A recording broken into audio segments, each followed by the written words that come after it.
The stagecoach ride from Abilene to Red Mesa took 3 days and left Hannah Whitmore with a bruised tailbone, dust in her teeth, and a low-grade headache that had settled behind her left eye sometime around the second afternoon and refused to leave.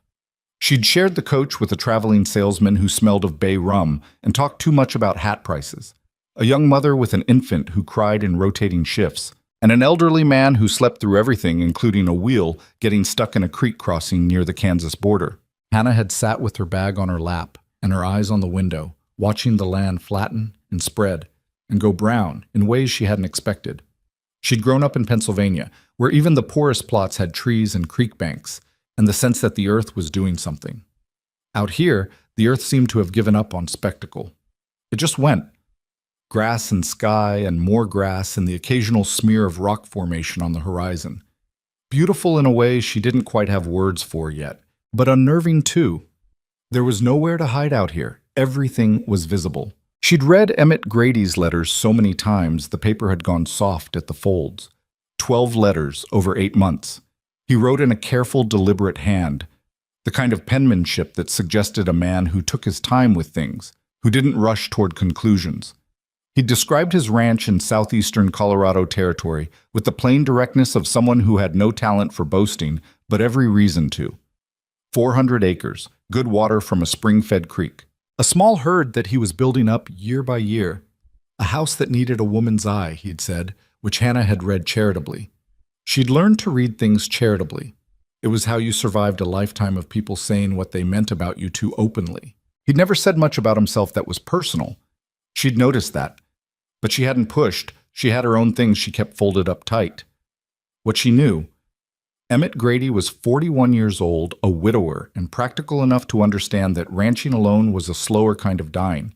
He needed a partner. She needed a future.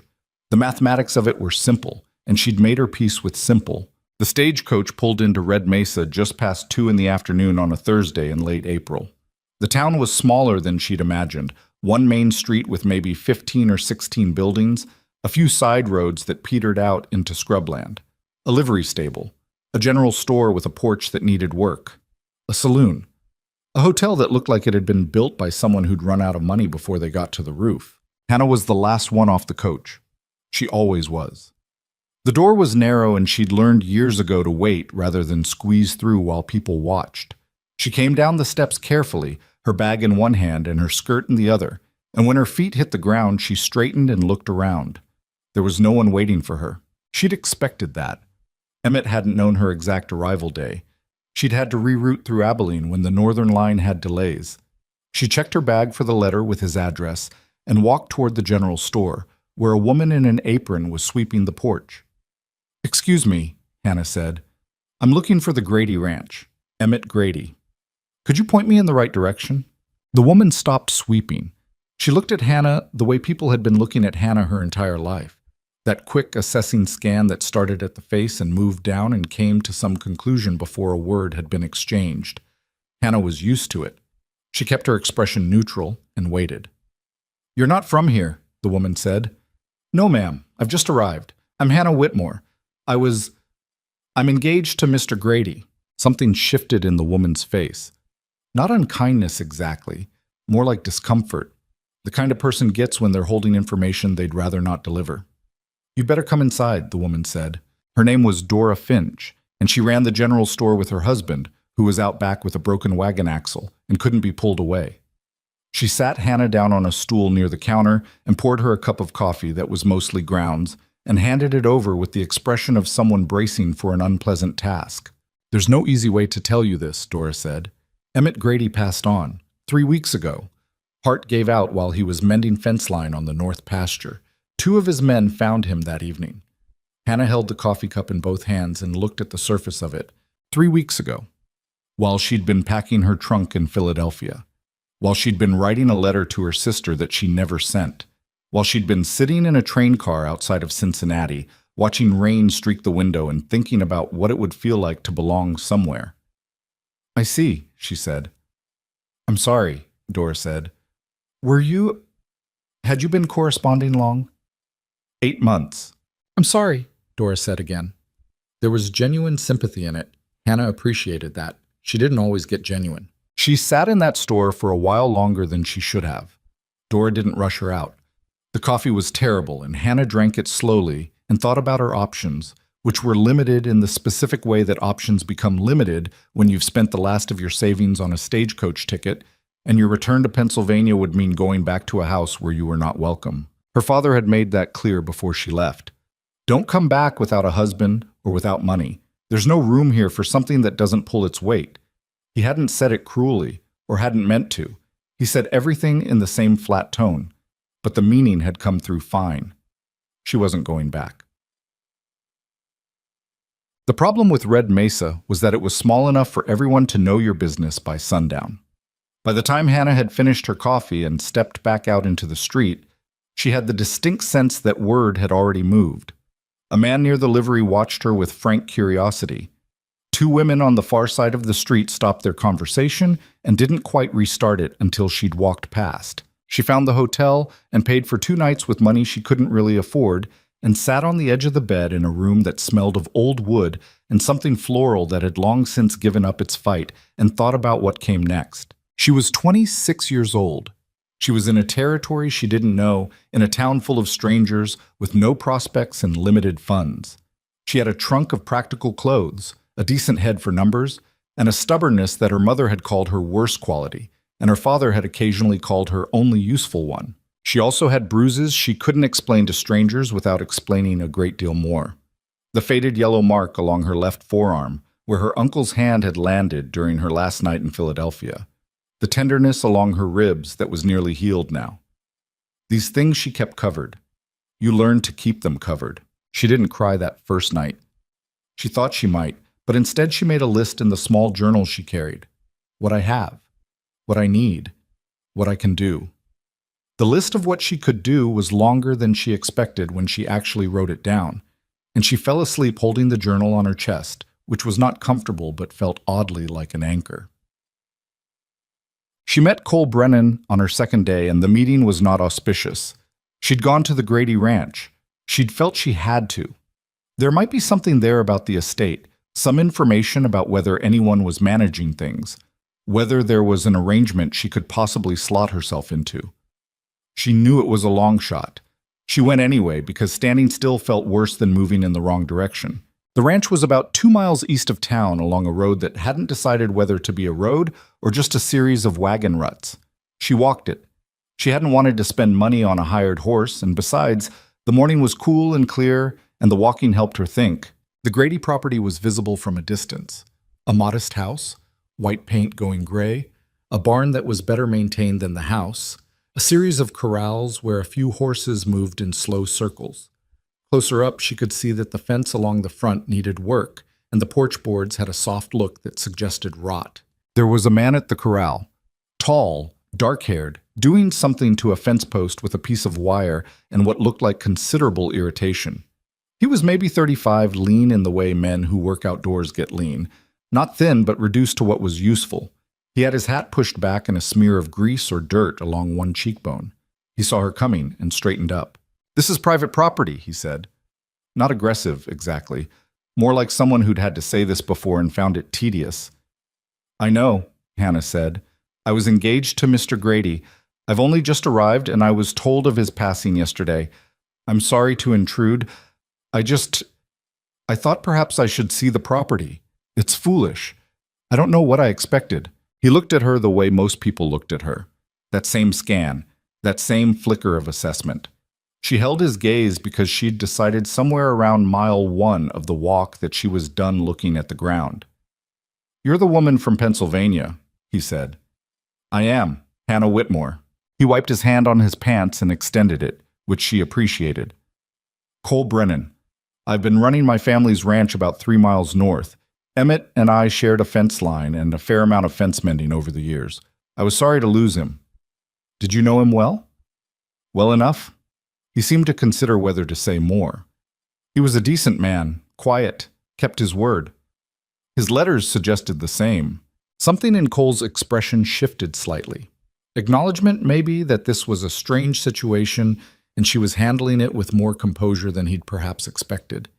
He glanced toward the house. "You want to see inside?" "I don't want to impose." You're not imposing. I've got a key. Emmett asked me to keep an eye on things until his brother comes from Missouri.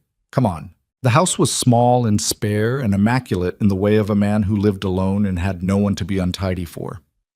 There was a table with 2 chairs, a wood stove, a narrow bed in the single bedroom. On the table, a coffee tin that turned out to hold nothing but dried beans. On the windowsill, a photograph of a woman Hannah didn't recognize, the late wife, she guessed, by the age of the photograph. His brother's coming? Hannah said. That's the plan, though I've had no word of when exactly. Cole was leaning in the doorway, giving her room. The man doesn't write, from what I understand. What happens to the property in the meantime? That's a question for the lawyer in town. Fellow named Aldridge. Handles most of the legal matters out here. Hannah stood in the middle of the small room and looked at the 2 chairs at the table and thought about the letters she'd memorized and about the strange intimacy of knowing someone only through their written words, knowing the shape of their thinking, but nothing of the sound of their voice. Emmett Grady had taken 8 months to write her into his plans and then died before those plans could begin. She felt grief for him that surprised her with its specificity. Not the grief of lost love. She'd known him too little for that. But the grief of a life cut short before she could know whether it would have worked. That felt unfair in a particular way. I appreciate you showing me, she said. I'll let you get back to your work. She turned to go. Miss Whitmore, Cole said. She stopped. I don't know what your situation is. That's your business. But if you're in a difficult spot and need time to sort things out, my ranch has a spare room. It's not much. My foreman used to use it, and it still smells like boot leather. But it's clean and it's got a door that locks, and you'd be welcome to it while you figure out what comes next. Hannah looked at him. In her experience, offers of help came with footnotes. They came with expectations attached, with conditions written in small print, with a debt that would be called in at a moment of someone else's choosing. She was 30 seconds of instinct and 26 years of history away from saying no. Why? She said. Cole didn't look offended by the directness. He thought about it the way he seemed to think about most things, practically, without drama. Because you walked 2 miles out here and you're not crying, he said. And because Emmett would have wanted someone looking out for you. It was such a plain answer that she almost laughed. Thank you, she said. I'll think on it. She thought on it for about 4 hours until her hotel money ran its mental calculation again and came up short, and then she went to find Cole Brennan and tell him she would take the room.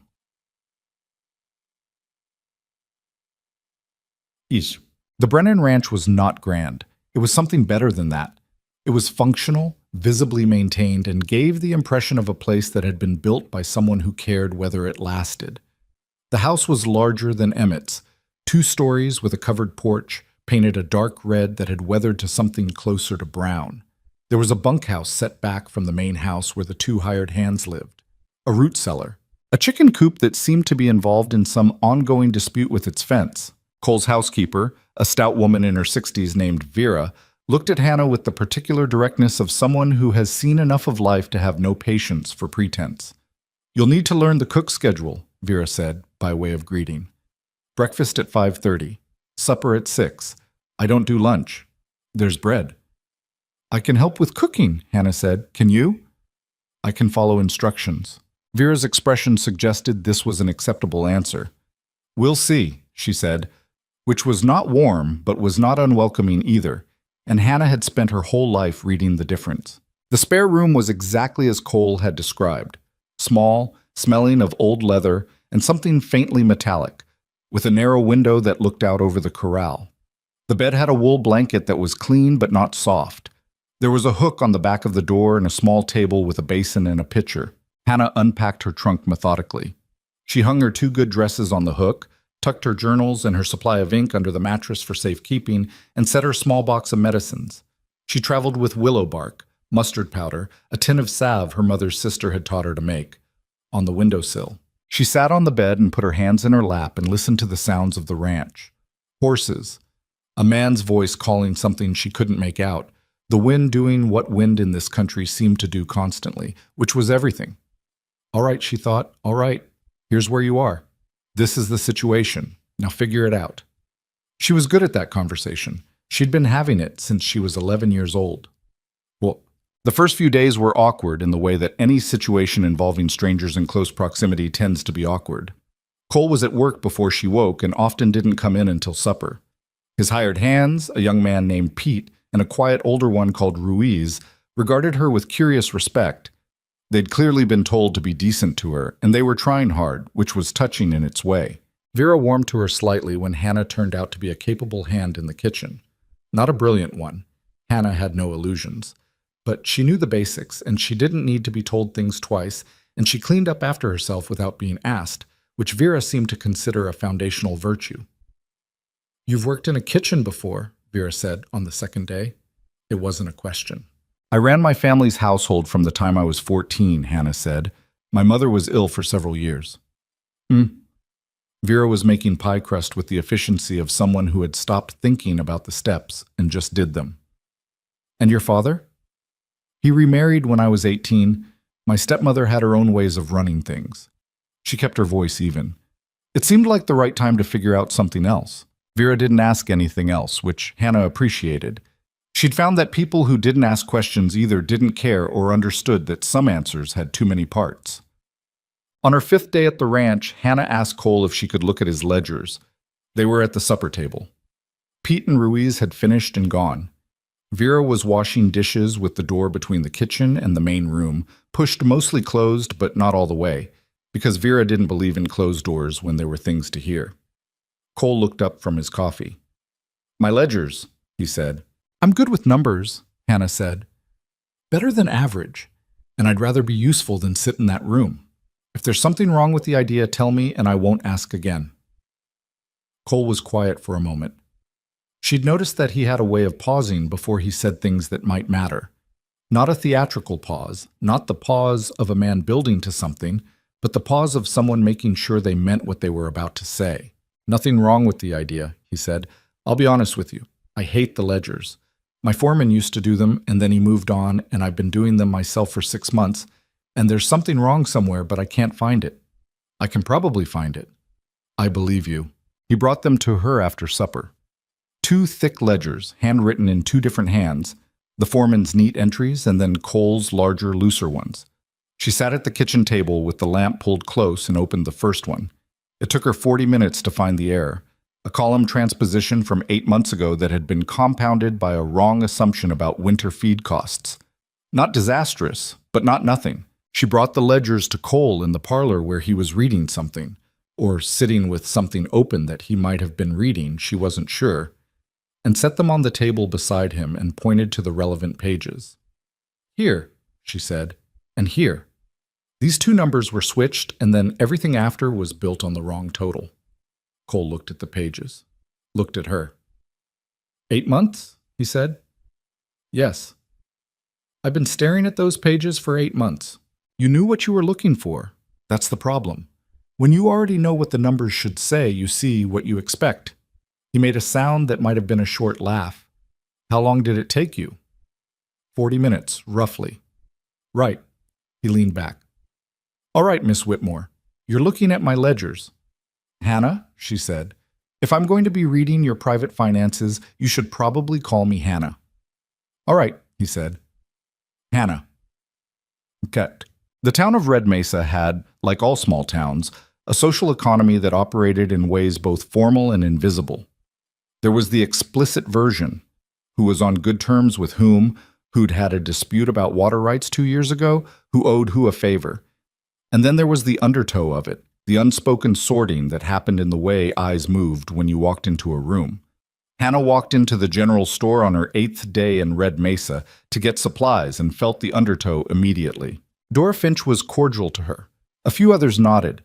But there was a group of women near the fabric bolts who stopped their conversation when she came in and started it again in a lower register, and Hannah didn't need to hear the words to understand the shape of what was being said.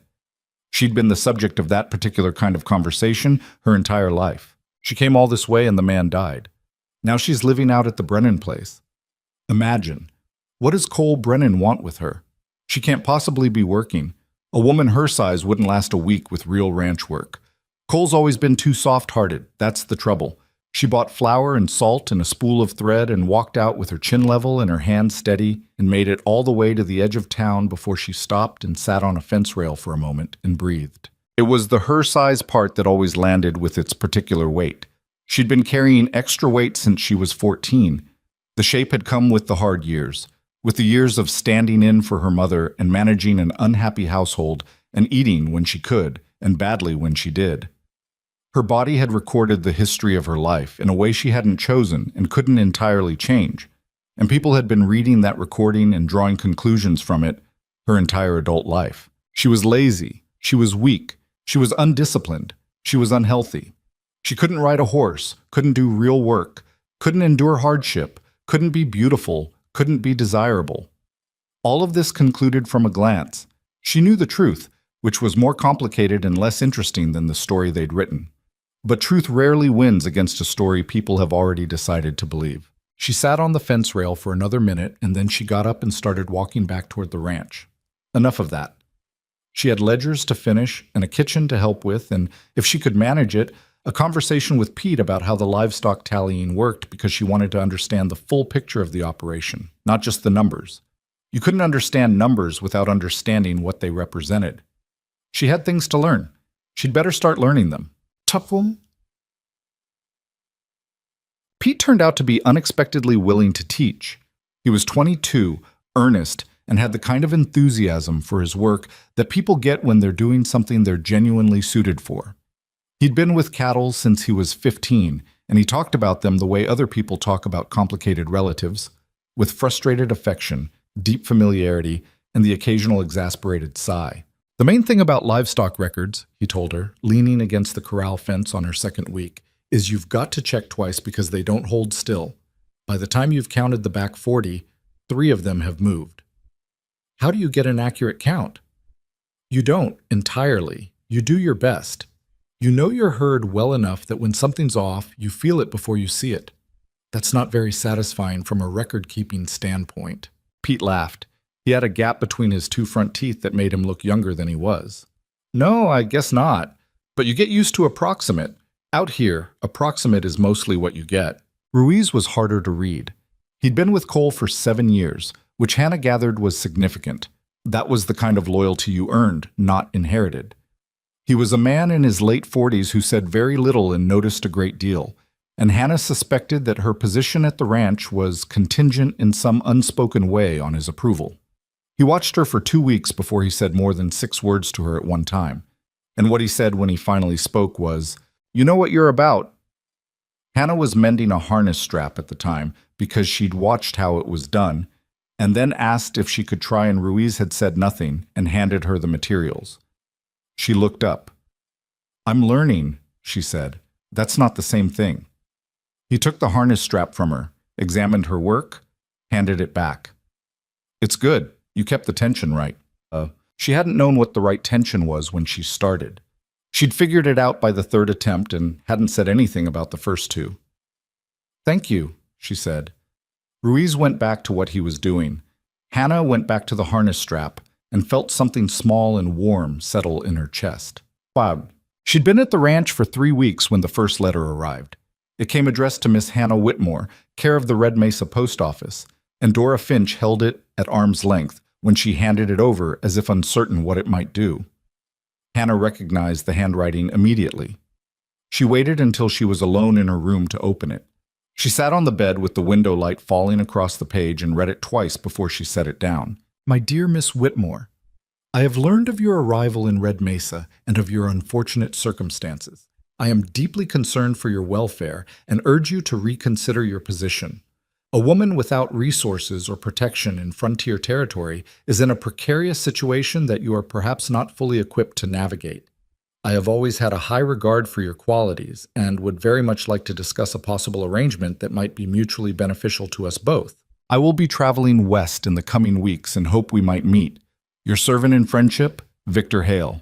Hannah folded the letter very carefully along its original creases and put it in the small box under her mattress where she kept things she needed to remember but didn't want to look at. Victor Hale. She sat very still for a long moment. She had thought, she had allowed herself to believe because the alternative was too exhausting to hold on to. that Victor Hale was a chapter she'd closed, that the distance of 1,000 miles was sufficient, that a man of his comfortable Eastern life would not bother to follow a woman he'd never been able to legally claim across the continent. I have always had a high regard for your qualities. Victor Hale had no regard for her qualities. Victor Hale had a regard for what he considered his property, and in the taxonomy of his thinking, Hannah Whitmore had been his property since her father had shaken his hand over a dinner table in Philadelphia 2 years ago and agreed to an arrangement that no one had asked Hannah about. Her father had been in debt. Victor had offered to settle the debt. The price was Hannah. Her father had dressed it up in nicer words. A good match, a solid man, a comfortable future, you'd be provided for. But the mathematics of it had been clear enough. She'd run before the wedding. She'd spent 14 months finding ways to stay gone, moving from one cousin's house to another, taking in sewing, working as a bookkeeper for a dry goods merchant who paid her in cash and didn't ask questions. And then Emmett Grady's advertisement in a women's journal, Widower 41, seeks capable woman for partnership in Frontier Homestead. Character more important than youth or circumstance. And the careful, deliberate letters, and the plan, and the stagecoach ticket, and the hope that distance was the same thing as freedom. Apparently it was not. She pulled the letter back out and read it one more time. I will be traveling west in the coming weeks. She needed to think. More specifically, she needed to think without letting the fear do her thinking for her, because fear made bad decisions, and she couldn't afford bad decisions right now. She put the letter away again and went to help Vera with supper. Nyam. She didn't tell Cole about the letter that night, or the next day.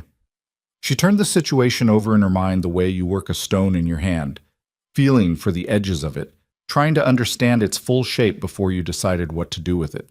What were her options? She could say nothing and hope Victor's letter was a gesture and not a genuine plan. She had lived with Victor Hale's gestures for 2 years. They were never just gestures. She could leave Red Mesa and go, somewhere. She had enough money now, with 3 weeks of small earnings from Cole's bookkeeping, to get a bus ticket to another town. She could start again. Or she could stay. She hadn't run from Philadelphia intending to run forever. She'd run because she'd had no other option. But she was in a different position now, or close to one. She had a place that, tentative as it was, felt like the beginning of something. She had work she was good at. She had people who, if they weren't exactly hers yet, were becoming familiar in the way that matters. She had walked 2 miles to see a dead man's house and come back with a job and something like a future. She was not going to walk away from that without a fight. She decided she would tell Cole. Not yet. She needed a few more days to understand the shape of the threat. But soon. She was chopping carrots for Vera when she made that decision, and the knife came down a little harder than necessary, and Vera looked over with one eyebrow raised and said nothing, which Hannah appreciated. What she didn't expect was how quickly the ranch became something she understood. 3 weeks in, she knew the names of every horse. She knew which sections of fence ran loose and which held solid. She knew that Pete had a habit of underestimating feed requirements because he calculated for good weather and should always be corrected upward by 15%. She knew that Ruiz could tell which cattle were ailing 2 days before any visible sign appeared, and that this knowledge was worth more than any written record. She started keeping a parallel set of notes, not the official ledger, which she updated weekly with Cole, but her own observations. Patterns. Things that happened and then happened again. The way a certain wind direction brought weather within 24 hours. The feed consumption patterns over a cold snap. Small things, but things that added up. Cole noticed. "You're taking notes on the weather," he said one evening, not accusingly, just noting it. "I'm taking notes on a lot of things," Hannah said. "It helps me understand the whole picture." "And what does the whole picture look like?" She considered. "The ranch is solid. You're not overextended, and you've made smart decisions about what to keep and what to cut. The cattle are in better condition than I expected for this time of year, which I think is Ruiz's doing.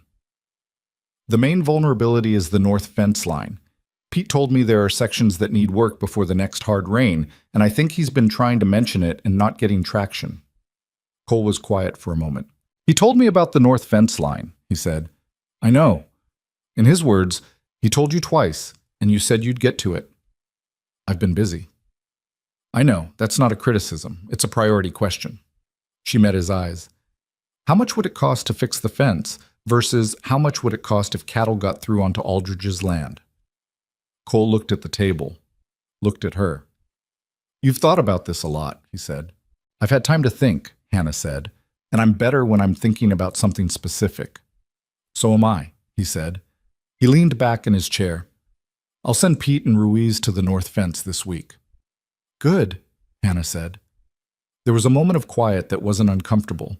Outside, the wind moved through the grass in its constant, restless way. A horse knocked against the corral fence once and then went still. You're nothing like I expected, Cole said.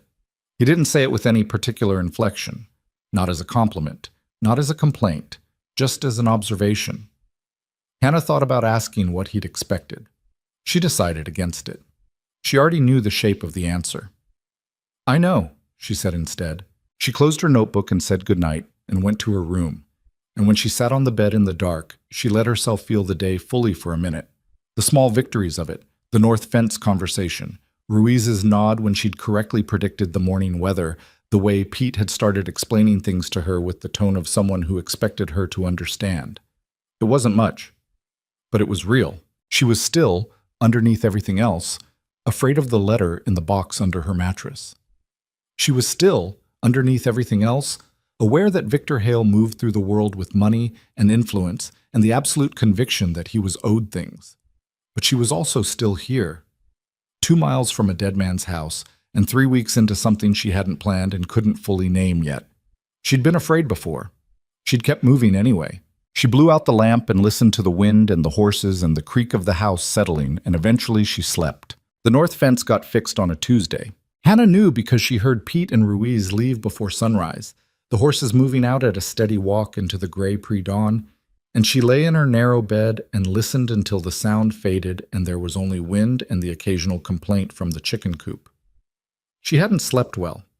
She hadn't slept well for most of the week, which she attributed partly to the letter still sitting in the box under her mattress, and partly to the fact that her body had not yet fully adjusted to a schedule that began before it felt morning had earned its name. She got up and helped Vera with breakfast and said nothing about sleeping poorly, because Vera was not the kind of woman who wanted to hear about other people's nights. Cole came in from checking on the horses and poured himself coffee and sat down and said, "They'll be back by noon if the wire holds." "It'll hold," Hannah said. "Pete knows what he's doing." "He does." Cole wrapped both hands around his cup. He looked tired too, she noticed. The specific tired of someone who'd been carrying things longer than was comfortable. He just needs someone to tell him it's worth doing. Don't most people? Cole looked at her over the rim of his cup. "Yeah," he said. "I suppose they do." Vera set a plate of biscuits between them and retreated to the kitchen with the pointed neutrality of someone who was listening to everything and commenting on nothing. Hannah had come to appreciate Vera's pointed neutrality. It was a form of privacy, oddly enough. She'd been at the ranch a month now. 4 weeks of waking before dawn and going to bed with her hands tired and her mind still running numbers and observations and the occasional low-grade fear about Victor Hale. 4 weeks of learning what she could learn and building what she could build and trying not to think too far ahead, because thinking too far ahead in her experience tended to produce anxiety more reliably than plans. But she was going to have to tell Cole about Victor. She'd known it for 10 days. She kept finding reasons to put it off. The timing was wrong. She needed to know more. She didn't want to watch him recalibrate his opinion of her as someone who'd brought trouble with her like luggage. The truth was, she was afraid of what his face would do when she told him. She'd gotten used to the way he looked at her now, which was with a kind of straightforward respect she hadn't encountered often enough to take for granted. After breakfast, she sat at the kitchen table with the ledgers and tried to concentrate, and managed about 45 minutes of genuine focus before she gave up and went looking for something physical to do. She found it in the chicken coop, which was in a state of organizational chaos that Vera had been managing through sheer force of habit rather than any underlying logic. Hannah spent an hour sorting the situation out, replacing the nesting material, repairing the latch on the feed box that had been hanging loose for what looked like weeks, sweeping out the accumulated winter's worth of debris that had drifted into the corners. It was not dignified work. It was necessary work, and necessary work had the virtue of leaving no room for the other noise. She was coming out of the coop with a bucket of old straw when she heard the rider. The horse came in from the south road at a canter, slowing as it reached the yard, and the man on it was someone she didn't recognize, well dressed for the territory, which meant his coat was clean and his boots weren't held together with wire. He had a neat dark beard and a way of sitting the horse that suggested he was used to people watching him arrive. Cole came around from the barn. "Mr. Brennan," the man said. "James Aldridge. I believe we've met." "We have," Cole said. His voice had changed slightly. Not unfriendly, but more careful than his usual register. "What can I do for you?" "I'm actually here about a legal matter." Aldridge glanced toward Hannah, who had stopped near the fence with her bucket and was making no effort to look like she wasn't paying attention. "Regarding the Grady estate, I understand you've been something of a caretaker since Emmett's passing. I wanted to discuss the status of the property and certain claims that have come to my attention." "Claims," Cole said. "Perhaps we could speak inside." Hannah set her bucket down and walked toward the house. She had no legal standing in this conversation and every reason to listen to as much of it as possible. She went to the kitchen and told Vera she was going to sweep the parlor, which was not something she'd ever done before and which Vera regarded with frank suspicion, but Vera handed her the broom without comment.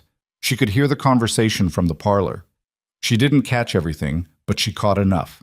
Someone, Aldridge didn't name them directly, said only a party with an interest, had contacted him about the Grady property. This party had apparently expressed interest in purchasing the land at a price Aldridge described as fair, which in Hannah's experience meant below value. The timing was convenient. Emmett's brother had written to say he was unwell and could not travel west for some months, and the estate was in a legal limbo that a motivated buyer might be able to exploit. Cole asked questions. Clean, direct questions. Who was this party? What was their connection to the territory? Had they approached Emmett before his death? Aldridge was smooth in the way of men trained to be smooth. He answered without quite answering, filled the silence with legal phrasing, and left after about 20 minutes with a promise to be in touch. Hannah put the broom away when she heard the horse leave the yard. Cole came into the kitchen. He stood with his hands on the back of a chair and looked at the table and didn't say anything for a moment. "Someone's trying to buy the Grady place cheap," he said, finally. "I heard." He looked up. Not surprised, exactly. "The parlor door doesn't close all the way," he said. "I know. I fixed the latch on the chicken coop. I can probably fix the parlor door, too." Something moved through his expression. Amusement, quickly folded back. "Do you know anything about this?" Hannah sat down at the table. She'd been putting this conversation off for 10 days, and there was no putting it off anymore. "I might," she said. "There's something I should have told you before now. I'm sorry I didn't." She told him about Victor Hale. She told it plainly, without decoration, the way she'd practiced telling it in her head. The facts in order, without the emotional weight she'd been carrying that would have made the story unwieldy. Her father's debt, Victor's offer, the arrangement she hadn't been consulted on, the months of trying to comply, the moment she'd understood that compliance wasn't going to protect her, the 14 months of moving until she'd found Emmett's advertisement and built herself an exit. She told him about the bruises she hadn't mentioned before. She kept her voice level. She watched Cole's hands on the back of the chair go still. "He followed you here," Cole said. "That letter was a warning shot. He wanted me to know he was coming before he arrived so I'd have time to be afraid." She looked at her own hands on the table. "He's very good at that, giving people time to be afraid. And you think he's the one trying to buy the Grady property?" "I don't know that for certain, but Victor Hale is a man who operates by controlling the options available to other people. If he could acquire land adjacent to where I'm living, it would give him standing in the territory. It would give him a reason to be here that looks legitimate." Cole was quiet for a long moment. The afternoon light was moving across the kitchen floor in the way it did at this hour, that long golden stretch that made everything look more peaceful than it was. "Why didn't you tell me when you got the letter?" he said. Not accusatory, genuinely asking. Hannah considered the honest answer. "Because I didn't want to be a problem you had to solve," she said.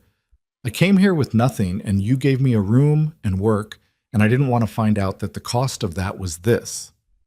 "The cost of it," Cole said. He said it flatly, like he was tasting the phrase and finding it wrong-shaped. "I know that sounds It sounds like you're used to people helping you only until it costs them something, Cole said, and then leaving. Hannah looked at him. He pulled out the chair and sat down across from her. I'm not going to pretend I know what to do about Victor Hale, he said, but I'm not asking you to leave, if that's what you're waiting for me to say. She hadn't known she was waiting for that until he said it. She felt something in her chest release in a way that was almost painful. She kept her expression controlled because she'd learned that letting relief show too quickly made it easy for people to take back what they'd just offered. Thank you, she said. Don't thank me yet. If this man's got money and lawyers, this is going to get complicated. I know. I'm going to talk to the sheriff. He might not be able to do anything. Victor hasn't done anything illegal. Not here, not yet. Maybe not. But I want Walt to know the situation. Cole stood. And I want you to write down everything you know about Victor Hale. Every piece of documentation you have from your time in Philadelphia, every letter, every name of anyone who might have seen something. Can you do that? Hannah thought about the box under her mattress. The letter, yes. And the other she'd saved. The one from her cousin who'd sheltered her the first 3 months, who'd written with careful language about the man who'd come asking questions. The one from the dry goods merchant who'd employed her, who'd been visited by a lawyer named Hessler and had written to warn her. I can do that, she said. Good. He picked up his hat from the hook by the door. I'm going to go check on Pete and Ruiz. He went out. Hannah sat at the table for a minute longer, listening to the sound of his boots on the porch steps. Then she went to her room and pulled the box from under the mattress and started sorting through what she had. She'd been afraid of the town's opinion since her first day in it, but she'd been underestimating how much of the town had already made up its mind. She understood this more clearly when she went to the general store on a Wednesday morning and arrived at the same time as Margaret Holt, who ran the dressmaker's shop across the street and who had the particular social confidence of a woman who'd been the arbiter of local taste for long enough that she'd forgotten it was a role she'd been given and not a natural right. Margaret Holt looked at Hannah the way certain women had been looking at Hannah since she was adolescent, with the specific, considered gaze of someone taking measurements and finding them wanting. Miss Whitmore, she said. Her voice was cordial in the surface layer. Underneath, assessment, conclusion, dismissal. I hear you've been quite useful out at the Brennan place. I've been trying to contribute, Hannah said. Cole Brennan is a kind man, Margaret said, with the inflection of someone completing a sentence that began with to. Hannah selected a spool of thread from the rack. He is, she agreed. He's always been soft-hearted about strays, I suppose one might say, people who come through in difficult circumstances. He housed that boy Pete for a month before he could pay him. Did you know that? And Ruiz, well, a small smile, the kind that doesn't involve the eyes. Cole tends to collect people. It's admirable in its way. Hannah looked at her directly. What way would that be? Margaret blinked. She hadn't expected that. I only mean, she said, that you're in an unusual situation. A woman alone at a ranch, without family in the territory. People talk. Not cruelly, she added, with the practiced ease of someone who had said many cruel things while prefacing them this way. But they notice. They noticed me when I walked in from the stagecoach, Hannah said. I've been being noticed since I got off that coach. I've noticed them back. She set the thread on the counter and met Margaret Holt's eyes. I appreciate the warning, Mrs. Holt. I'll be careful. She paid for her items and left before Margaret could redirect the conversation, and she walked back to the ranch without letting any of it show on her face, which she'd gotten very good at. The part that stung wasn't the implied insult. She'd absorbed implied insults her whole life like they were weather. Unpleasant, but not surprising. The part that stung was that Margaret Holt wasn't entirely wrong. Hannah was a stray, by the technical definition. She'd arrived without belonging anywhere and had attached herself to a situation out of necessity. The fact that she was making herself useful didn't change the structure of the thing. She thought about this while she walked, and by the time she reached the ranch, she'd come to the same conclusion she always came to, which was that the structure was what it was, and the only variable she controlled was what she did inside of it. You couldn't change where you'd started. You could change where you ended up. She went inside and asked Vera to show her how to make the spiced apple preserves that appeared at every meal in small glass jars. Because the supply was running low, and Vera had mentioned twice that the process was laborious, which was as close as Vera got to asking for help. She learned to ride during the 5th week. This had not been her idea exactly. Pete had been the one to suggest it, with the cautious diplomacy of someone who'd been working up to something for days. "The thing is," he said one morning, "there are parts of the property it'd be useful for you to be able to see firsthand. For the records, the south pasture, the creek section. I can describe them to you, but it's not the same as seeing." "I know," Hannah said. "And you don't ride." "No. I could teach you." He said it quickly, like he'd been holding it in. "If you wanted, it doesn't have to be. It's just practical. For the work." Hannah looked at Pete, who was trying very hard to look like this was a purely logistical proposal. She appreciated the effort. "All right," she said. The first session lasted 40 minutes and left her with a bruised inner thigh and a profound respect for how much she didn't know. The horse Cole assigned her was a gray mare named Patience, which turned out to be either optimistic or ironic depending on who you asked. Patience was calm, but not indifferent. She made her opinions known in small ways. The slight shift of weight, the turn of an ear, and Hannah found herself reading these communications with the same attention she gave the ledgers, trying to understand the logic underneath. She fell off twice. The first time cleanly, landing on her side in the dirt and lying there for a moment taking stock of what hurt. Pete was beside her immediately, and she could see in his face the mix of alarm and the desperate effort not to make a face. "I'm all right," she said. She was mostly right. Her hip would be unhappy with her by evening. "You don't have to—" "Help me up." He helped her up. She got back on the horse. Patience turned her head and regarded Hannah with one large liquid eye that conveyed approximately nothing. "All right," Hannah said to the horse, "let's try this again." By the end of the 2nd week, she could manage a slow canter without gripping the saddle horn like a lifeline. She was not graceful. She would never be graceful on horseback. She understood this about herself with the clarity of someone who'd made peace with physical reality. But she was functional, and functional was what she needed. Cole watched her ride from across the yard one afternoon and said nothing. But when she came in, he poured her a cup of coffee without being asked and set it on the table in front of her, which she'd come to understand was his version of a compliment. It was Ruiz who told her about the men who'd come asking questions. He said it the way he said most things, sideways, without preamble, while he was doing something else entirely. They were checking the hay supply in the barn, counting bales and noting the moisture situation in the northwest corner that was going to need addressing before the next month. When he said, "2 men rode in from the south road yesterday, while you and Cole were in town." Hannah kept her hand on the hay bale she was checking. "What kind of men?" "Lawyer type. One of them. Other one? Hired. You can tell." He pulled a handful of hay from a bale and smelled it, made a sound that indicated the moisture was worse than they'd noted. They were asking Pete about the ranch, who worked here, how long Cole had owned the property, whether there'd been any changes recently, whether a woman had moved in. He didn't ask that way, but yes. Hannah let out a breath through her nose. "What did Pete say?" "Pete said it was private business and offered to get Cole." A pause. "They left." "Thank you for telling me." Ruiz looked at her. He had the kind of face that had been weathered past the point of easy reading, but she'd been learning him for a month and she thought she saw something in it.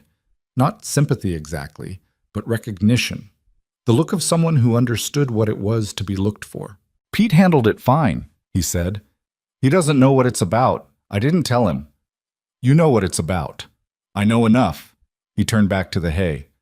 "Cole will want to know." "I'll tell him tonight." She told Cole that evening after supper, when Pete and Ruiz had gone to the bunkhouse and Vera had retired and the house had settled into its nighttime quiet.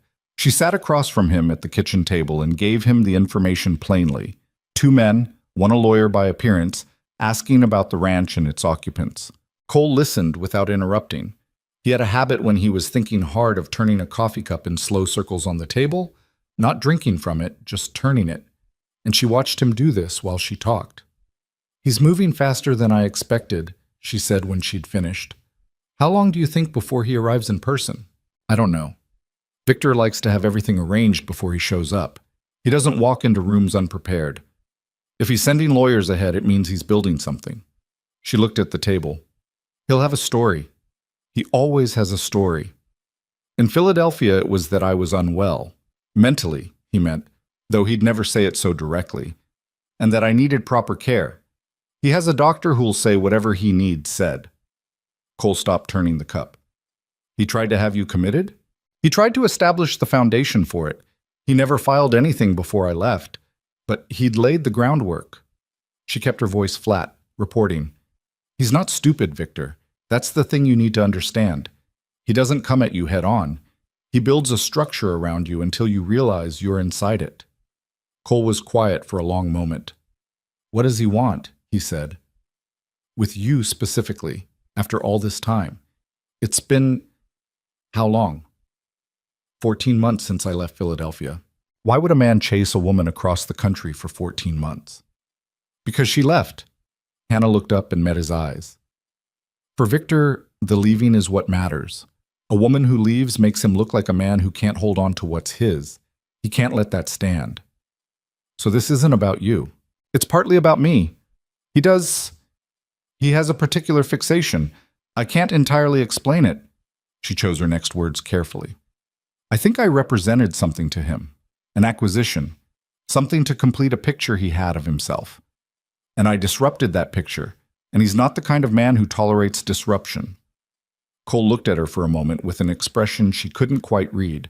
Then he said, I'm going to talk to Walt tomorrow. I know you said that before.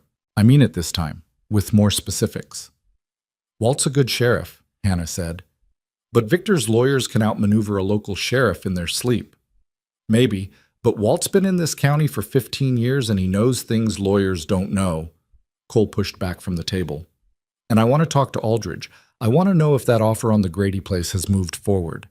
If it has, then we know for certain it's him. Hannah nodded. She was tired, bone tired in the way she got when she'd been holding something tightly for too long. She wanted to go to her room and sleep without thinking, which she suspected wasn't going to happen, but she wanted it anyway.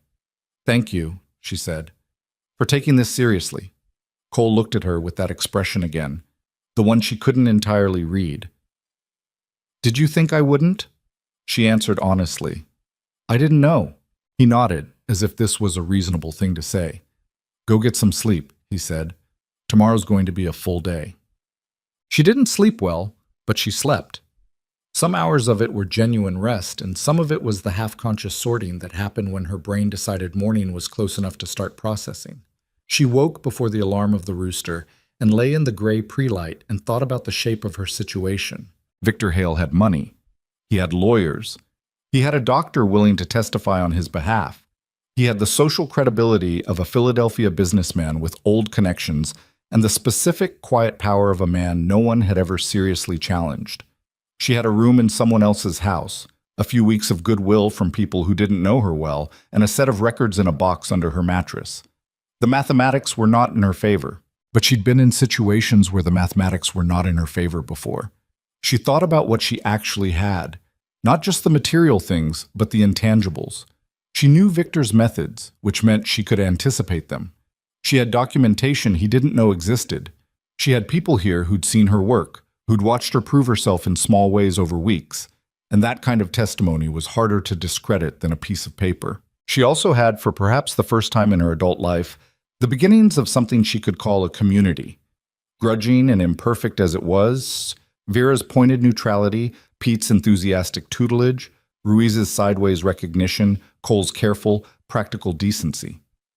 Even Dora Finch at the general store, who'd held her letter at arm's length, but had also been the one to sit with her on that first terrible afternoon and pour her terrible coffee without making her feel like a problem. These were not nothing. She got up before sunrise and went to help with breakfast and didn't say anything about what she'd been thinking because it wasn't ready yet. It was still a shape without edges. She was standing at the stove turning bacon when she heard horses coming into the yard. More than one. The hour made it unusual. She set down the fork and went to the window. 2 riders. One of them was Walt Briggs, the sheriff. She recognized his horse, a distinctive paint that she'd noticed outside the jail on her trips into town. The other rider was a man she didn't know, heavy-set and square-jawed, riding a bay. Cole was already outside by the time she reached the door. She stood on the porch and watched. Walt climbed down from his horse with the deliberate efficiency of a man who'd done this 1,000 times. He had a weathered, flat face and eyes that didn't miss much, and he'd been politely cautious with Hannah the 2 times they'd met in town. Not unfriendly, but holding judgment, which she respected. "Morning, Cole," he said. "Sorry for the hour." "What's happened?" Walt glanced toward Hannah on the porch, then back at Cole. "There was a man in town yesterday afternoon asking about your property, about your ownership record specifically, and about any guests you might have." He said guests with a careful flatness that suggested he knew it was the wrong word but couldn't find a better one. "He went to see Aldridge afterward. I don't know what they discussed." "Who was he?" "He gave his name as Hessler, Edward Hessler." Walt paused. "He's a lawyer out of Philadelphia." Hannah felt the porch railing under her hand and held on to it. Hessler. The same name her old employer had written in that letter 14 months ago. A lawyer named Hessler came asking questions. "This is about Miss Whitmore," Cole said. It wasn't a question. "I think so, yes." Walt looked toward Hannah again. "Miss Whitmore, I don't want to alarm you, but I think you and I should have a conversation, and I think sooner is better than later." Hannah let go of the railing and came down the steps. "All right, Sheriff," she said. "Let me get you some coffee first. It's better than what Dora Finch makes." Walt almost smiled. "I've had Dora's coffee. You won't have a hard time improving on it." She went inside and poured 3 cups, and while she stood at the counter, she made herself breathe slowly and steadily and think about what she was going to say and how she was going to say it, and what she was going to hold back and what she needed to give up in order to be believed. Victor was here, or nearly here. His lawyer was here, which meant Victor wasn't far behind. She picked up the 3 cups and carried them out to the porch, where Cole and Walt were talking in low voices that stopped when she appeared. She handed the cups over and sat down on the porch steps because there weren't enough chairs, and she looked out at the yard where the gray mare Patience was moving slowly along the fence line, and she thought, "You've been running for 14 months, and there's nowhere left to run to, so stop running." She turned to the sheriff. "What do you need to know?" she said. Walt Briggs was a more careful man than she'd initially given him credit for. He asked his questions in a methodical order that told her he'd been thinking about this before he arrived, working backward from what he knew to establish what he needed to verify. He didn't interrupt her when she talked, and he didn't react visibly to anything she said, which was the professional version of a poker face and considerably more reassuring than the sympathetic reactions people sometimes gave that were really just their own discomfort at hearing difficult things. She told him the whole story, more than she told Cole, because the sheriff needed the legal specifics that Cole didn't need to carry. She told him about the doctor who'd been prepared to file a statement about her mental competence. She told him about the 2 attempts, separated by 4 months, in which Victor had tried to have her physically returned to his custody, using arguments about her well-being. She told him about the papers she had and what they demonstrated, and which of them might have legal weight in a territorial court. Walt listened. He wrote things down in a small notebook with a pencil he kept behind his ear. When she finished, he looked at his notes for a moment, and then he said, "Has this man Hale threatened you directly, in writing?" "Not in the letter I received," Hannah said. "He's too careful for that. But the lawyer's presence constitutes something." "It constitutes something. Whether it constitutes something actionable, I don't know." "I know a judge in the county seat," Walt said. "Hale Martin. Solid man, been on the bench 12 years. If this gets to a courtroom, you want it in front of Martin." "You think it will get to a courtroom?" Walt looked at her with the flat steadiness of a man who didn't believe in telling people comfortable things. A man who sends a Philadelphia lawyer to a frontier territory isn't doing it for the scenery, he said. "Yes, I think it will." Hannah looked at her coffee cup. "All right," she said. Cole had been quiet through most of the conversation, which she'd noticed. He spoke now. "What can you do in the meantime?" "Keep an eye on Hessler. Make sure he understands that Red Mesa has a functioning law office." Walt stood up, tucking the notebook away. "Miss Whitmore, I want you to bring me those documents. Not copies, the originals. I want them somewhere secure." "I'll get them today." "Good." He picked up his hat. "One more thing. If Hale himself arrives in town, I want to know immediately. Don't wait. Don't try to handle it without telling me. You understand?" "Yes," Hannah said. Walt nodded once and went to his horse. Hannah sat on the porch steps after he rode out and held her empty coffee cup and let the morning be what it was. Cool, clear, the smell of the bacon she'd abandoned still drifting through the door behind her, the mare still moving along the fence in her unhurried way. Cole sat down on the step beside her. There was a moment of quiet between them that wasn't uncomfortable. "You doing all right?" he said. The question was simple, and she almost deflected it the way she deflected most things that touched the center. Instead, she said, "I've been better. I've been worse. Right now, I'm somewhere in between." "That's about where I'd put us," he said. She looked at him. He was looking out at the yard, at Patience moving along the fence, at the early light just catching the roof of the barn. "I'm sorry I brought this to your door," she said. "You didn't bring it. He did." "He followed me." "That's not the same as you bringing it." He looked at her sideways. "Stop apologizing for things that aren't your fault." "It's a bad habit." She almost said, "I know." Instead, she said, "I'm working on it." He made that sound again. The almost laugh that was his version of something warmer. She'd been collecting those without entirely meaning to.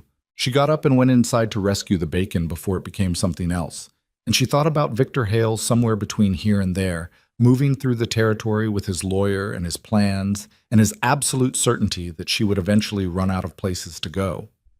She thought about the mare at the fence and the north fence line that had been fixed on a Tuesday and the ledgers she understood better every week and the small, accumulating weight of things she'd built here. She was not done yet.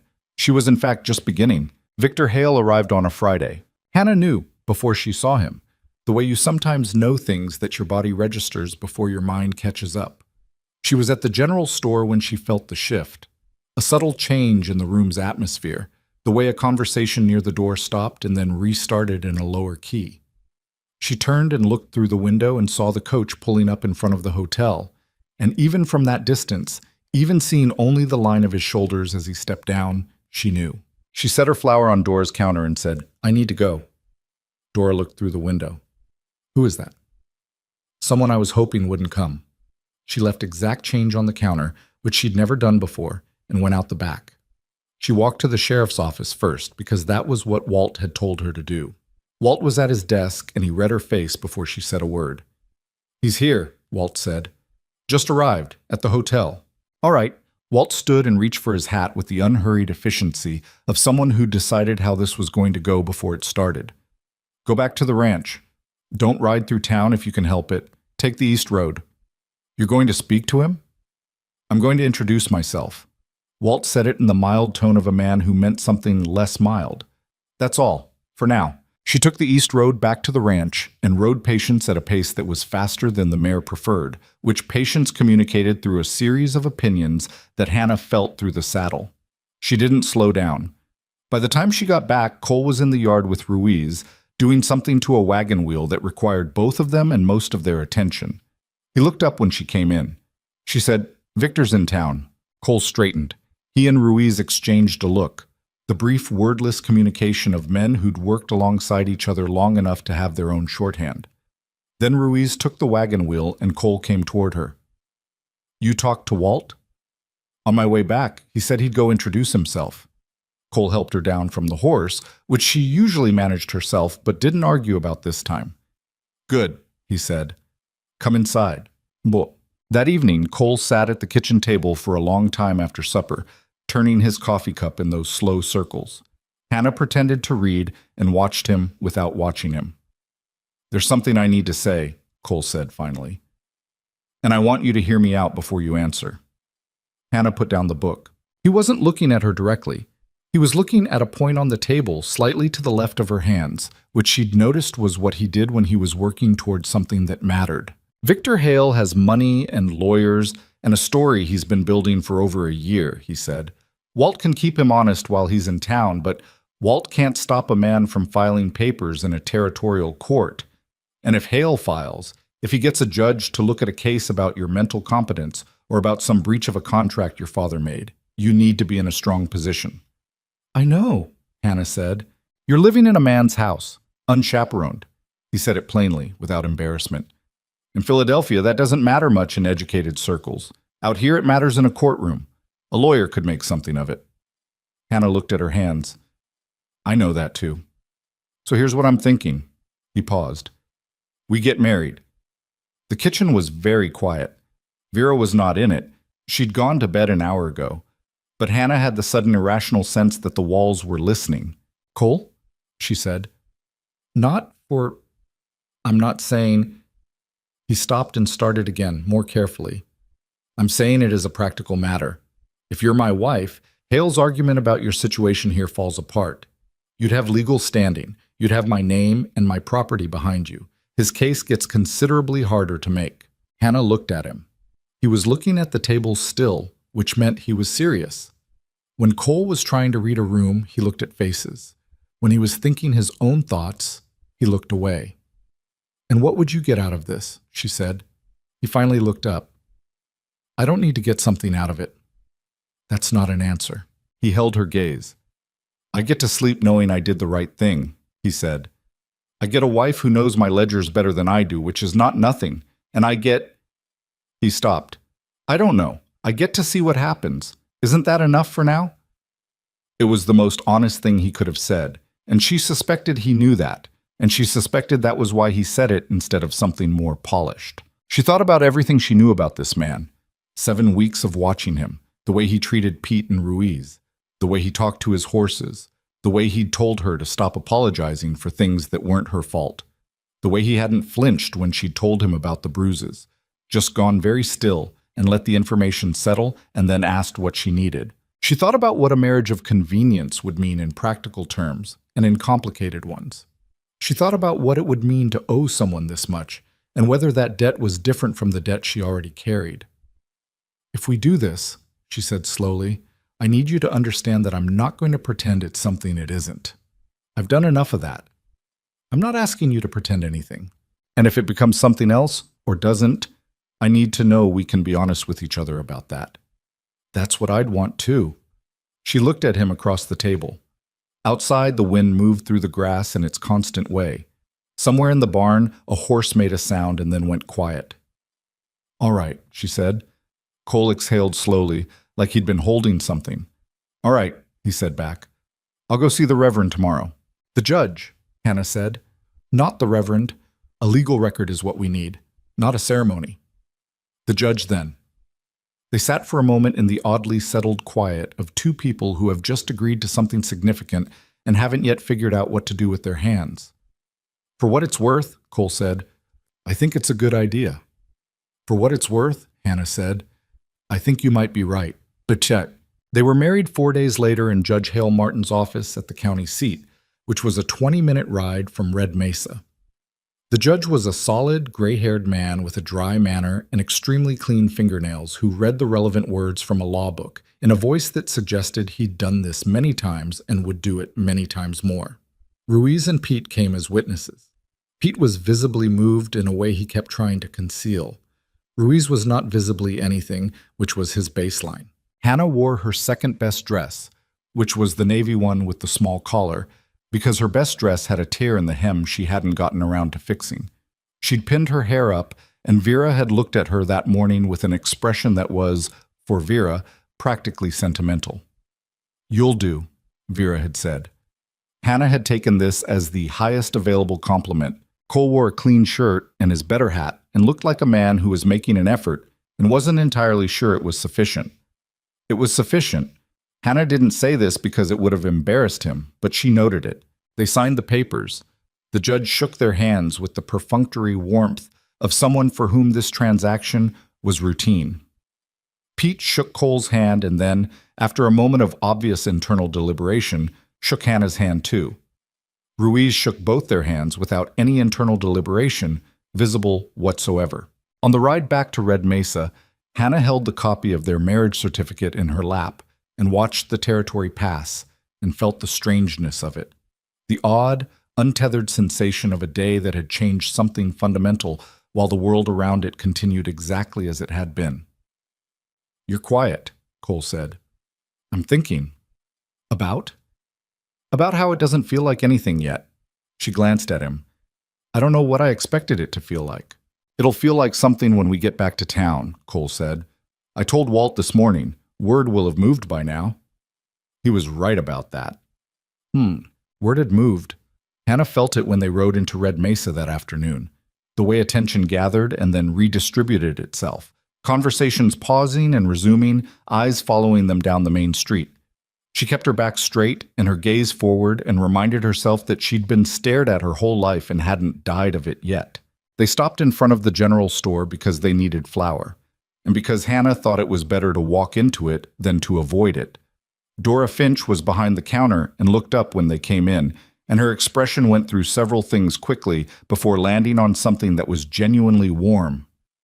"I heard," Dora said. "Congratulations." "Thank you, Dora," Cole said. Dora looked at Hannah with a directness that wasn't unkind. "You all right?" "I'm fine," Hannah said. "We need flour and salt, and if you have it, that pepper I asked about last week." "I got it in," Dora said. She was already reaching for the shelf. "The pepper, I mean, costs more than it should, but that's the trade wagon for you." She wrapped their order efficiently, and as she handed it over, she lowered her voice slightly and said, "He was in here this morning, Victor Hale." Hannah held very still. "He was asking about you," Dora said. Politely, that particular kind of polite that isn't actually polite. She looked at Cole. "I told him Miss Whitmore, Mrs. Brennan, was a capable woman who'd made her own choices and didn't require anyone's concern." Cole looked at Dora Finch with an expression Hannah didn't often see on his face, which was simple gratitude. "Thank you, Dora." "Don't thank me. Man rubbed me wrong from the moment he walked in." She tucked a corner of brown paper under the parcel. "He's staying at the hotel. Been there 3 days and he's made exactly the number of friends you'd expect." Which was to say, none. Hannah took her parcel and Cole held the door and they came out into the afternoon light, and she thought, so he's already starting. Already building his picture of her situation, gathering information, turning over stones. 2 hours later, Victor Hale found them. They were at the livery, tying off the horses before the ride back, when Hannah heard footsteps behind her and turned. And there he was, 14 months. He looked exactly the same, which was somehow more disturbing than if he'd changed. Victor Hale was 52 years old, built with the comfortable solidity of a man who'd never had to do physical work, with silver at his temples and a dark coat that was too formal for this territory, and hands that were very clean. His face was arranged in an expression of measured concern that she recognized immediately. It was his public face, the face he wore when other people were watching. "Hannah," he said, "I'm relieved to see you well." "Mr. Hale," she said. Cole was beside her, and she felt him go still in the particular way he went still when something required his attention. Not tense exactly, present. Victor's eyes moved to Cole with the assessment of a man who'd been measuring people against invisible standards his entire life. "You must be Mr. Brennan," he said. "I've heard a great deal about you." "I haven't heard much about you," Cole said. "Only recently, I imagine." Victor's attention returned to Hannah. "I've been worried, my dear. The circumstances you left in, abruptly, without word. I've simply been trying to satisfy myself that you're safe." "I'm safe," Hannah said, "and well cared for." He said it with a warmth that had knives in it. "I understand congratulations are in order. A sudden marriage." A pause. "Quite sudden." "People marry," Hannah said. "They do." Victor's eyes moved between them, reading something, filing it away. "I'd like the opportunity to speak with you privately, Hannah, simply to reassure myself. You understand, I'm sure that your father, given his concerns, would want—" "My father's concerns are between him and you," Hannah said. "They stopped being my concern when I left Philadelphia." Victor's expression shifted very slightly, a small movement around the eyes that wouldn't have meant anything to most people. Hannah had spent 2 years learning to read it. It meant that she'd said something he'd file and use later. "Of course," he said. He looked at Cole. "Mr. Brennan, I wonder if I might call on you at your ranch, formally, simply to speak, man to man." "You're welcome to come to the ranch," Cole said. "Hannah and I are usually there most days." Victor's expression acknowledged the message with the smoothness of long practice. "Together," he said, as if tasting the word. "Yes, of course." He touched his hat, a small, precise gesture. "I'll be in touch. Hannah, it was good to see you looking so well." He walked away in the direction of the hotel. Hannah watched him go. Her hands were entirely steady, which surprised her. A year ago her hands would have been shaking. She wasn't sure if that meant she'd gotten braver or just more tired of being afraid. "That's him," she said, unnecessarily. "Yeah," Cole said. He was still watching the retreating figure. "I understand now." "What do you understand?" "What you meant about him building a structure." He turned to look at her. Every word he said was for someone who wasn't in the conversation.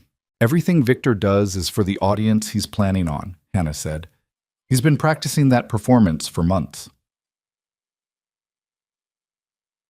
Walt Briggs came to the ranch the next morning. He sat at the kitchen table and drank Vera's coffee, which was significantly better than Dora's, and laid out what he knew. Victor Hale had met with Aldridge the previous afternoon. Aldridge, who was not a man of strong loyalties but was a man of strong self-interest, had told Walt about the meeting afterward, which suggested he'd made a calculation about which way things were going to go. Victor had presented a document, a claim essentially, that Hannah had left Philadelphia in violation of a legal contract between her father and Victor, and that her marriage to Cole Brennan was potentially invalid given the terms of that arrangement.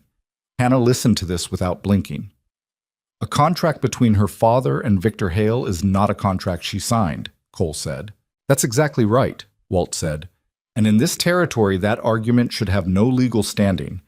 The problem is that Hale's lawyer, Hessler, is very good, and very good lawyers can make bad arguments look better than they are for long enough to cause significant damage."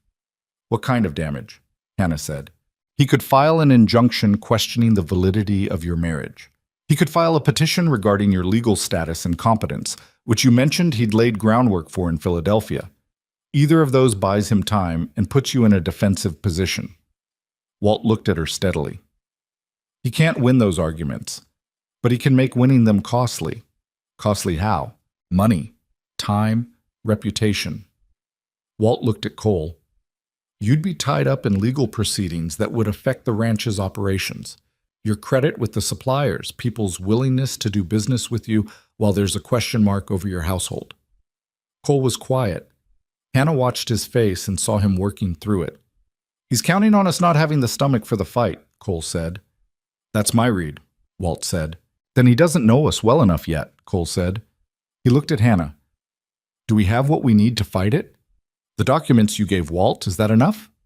"It's a start," Hannah said. She'd been thinking about this since the encounter at the livery. "We need more than documents. We need people who know me, who've watched me work here these last weeks. Testimony isn't just paper." "Pete and Ruiz would speak for you," Cole said. "Dora Finch," Walt said. "She's already shown her opinion," Hannah thought. "We need the judge to understand what Victor's case actually is. Not what it says on paper, but what it's designed to do. A judge who's seen this kind of thing before." "Hale Martin," Walt said. "He's who we want. He's also who we'll get if I can get the case routed correctly." He paused. "There's one more thing. The Grady property." "Did Hale make an offer?" Cole said. "He did, through Hessler, but Emmett's brother, the one in Missouri, responded to a letter I sent him last week. He's not selling. His health has improved, and he's coming out in 2 months to see the property himself." Walt allowed himself a small, satisfied expression. Took away one of Hale's footholds. Hannah felt something loosen in her chest. The Grady property had been bothering her more than she'd said. The idea of Victor establishing himself on adjacent land, becoming a permanent fixture in this territory. "That's good news," she said. "It's one piece," Walt said. "Don't relax yet." She wasn't relaxing. She was cataloging, building her own picture of the board, the same way she built a picture of a ledger, understanding what each entry meant in relation to the others. Victor was going to file something, probably soon, before they had more time to prepare. He'd try to create the impression of chaos around their household. 2 people who'd married hastily, a woman with a contested past, a man with an operation that could be disrupted by legal uncertainty. He'd let the process itself be the punishment, unless they made the process work the other way. Walt left after his second cup of coffee. Hannah sat for a minute after he went, looking at the table. "You're thinking hard," Cole said. "I need to talk to some people," Hannah said. "People in town. Not just the ones who already know me." She looked up at him. "When Victor files his case, and he will, he's going to try to make the story about me, about who I am, what I'm capable of, whether I can be trusted to know my own mind. I want people in that courtroom who've watched me over these weeks, not to defend me, to tell the truth. The truth is enough if enough people say it. Cole studied her. You're going to campaign for yourself. Not campaign, she thought of the right word. Testify. Before the courtroom. Out here, in ordinary life, in the way I work and what I say and whether people believe me. You've been doing that since the day you walked into Emmett's yard, Cole said. She hadn't thought of it that way. Then I need to keep doing it, she said, more deliberately. The next 2 weeks had a particular quality that she'd remember afterward, not dramatic in the way of the moments that bracketed them, but dense. Full. The kind of days that seem ordinary while you're in them and only later reveal themselves as the days when something was being built. She went to town more deliberately. She stopped in at the dressmaker's, not Margaret Holt's shop, but the simpler one run by a woman named Clara Ames who'd come west with her husband and stayed on after he'd died, the way women out here sometimes did. Clara was small and sharp-eyed and had the manner of someone who'd recalibrated her expectations of the world and found the new ones more honest. Hannah brought her ledger work on one visit. She was helping Aldridge's office sort out a surveying dispute because Aldridge had apparently decided that having Hannah's goodwill was the safer investment, and worked at Clara's table while Clara sewed, and they talked the way women talk when they're doing something else, which is to say they talked about the real things. I've seen men like Hale, Clara said at one point, her needle moving in the steady rhythm of someone who didn't need to think about the stitch. My late husband's business partner was that kind. Always perfectly reasonable. Always concerned. Always making you feel like you'd done something wrong by not being grateful for his interest. That's exactly right, Hannah said. You can't argue with the concern. It sounds like caring. It looks like caring, too, to people who haven't had their hands inside it. Clara bit off a thread. You should know that most of the people in this town are not stupid. They see him at the hotel. They see you at work. They can tell the difference between a man who's worried about a woman and a man who's hunting one. Hannah looked up from her column of numbers. Has he spoken to anyone in town? About me? He's spoken to several people, Clara said, without elaborating on how she knew this, and the conversations have all gone about the same way. He's polite and concerned, and people come away from it feeling like they've been shown a beautiful painting that had something slightly wrong with it that they couldn't identify. What do they say about me? Clara set down her work and looked at Hannah directly. That you work, that you don't complain, that you're hard to read, but you mean what you say. She paused. Mrs. Brennan. It was the first time anyone had called her that who wasn't involved in the legal paperwork. Hannah felt the words settle into a different place than she'd expected. Thank you, Clara, she said. But Victor's filing came on a Wednesday. Walt brought a copy to the ranch. It was 15 pages of very careful legal language that said, essentially, 4 things. That Hannah's departure from Philadelphia had violated a contractual obligation that existed between her father and Victor Hale. That Hannah's mental competence at the time of her departure was questionable, supported by a signed statement from a Dr. Ambrose Porter of Philadelphia. That her subsequent marriage to Cole Brennan had been entered into under duress and possibly under coercion, and that Victor Hale, as the aggrieved party, was seeking both a review of the marriage's validity and a determination of Hannah's legal status. Hannah read all 15 pages. She read them twice. Then she set them on the table very carefully and looked at the wall for a moment. Dr. Porter, Cole said. He'd read it over her shoulder. He's been Victor's physician for 20 years, Hannah said. He'll say whatever Victor needs him to say. Can we challenge his statement? We can. We need a counter-statement from another doctor. Someone with standing here, not in Philadelphia. She was already thinking. Or we bypass it. If we can demonstrate that the contract itself was invalid, that it was entered into without my knowledge or consent, then everything built on it collapses. How do we demonstrate that? My father, Hannah said. She hadn't said his name in weeks. My father signed that agreement. He'd have to testify to the circumstances of it.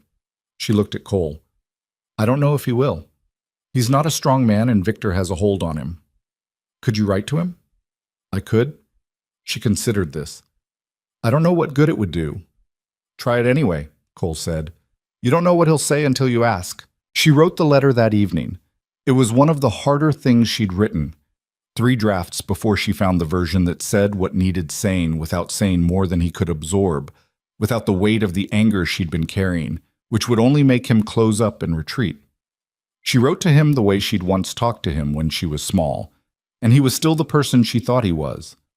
Plainly, with the assumption that he was capable of doing right, even if he usually chose not to. She sealed it and gave it to Cole to post, and then she went and stood in the yard in the dark for a while and looked at the stars, which were out in their ridiculous abundance the way they always were out here, crowding the sky. She heard the door open behind her. Cole came and stood about 4 feet away, which was the distance he usually kept. Close enough to be present, far enough to give her room. She'd noticed he did this, and she'd appreciated it. "What happens if the court sides with him?" she said. She'd been not asking this for 2 weeks. "We appeal," Cole said. "And if we lose the appeal?" "We go to the territorial level. And above that, if we have to." "That could take years." "It could." She looked at the sky.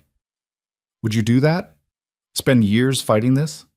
Cole was quiet for a moment, that honest pause of his. "I married you," he said.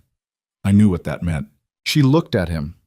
In the dark, she could see the line of him, the hat, the shoulders, the particular stillness that was so characteristic of him that she'd started to find it steadying rather than unreadable.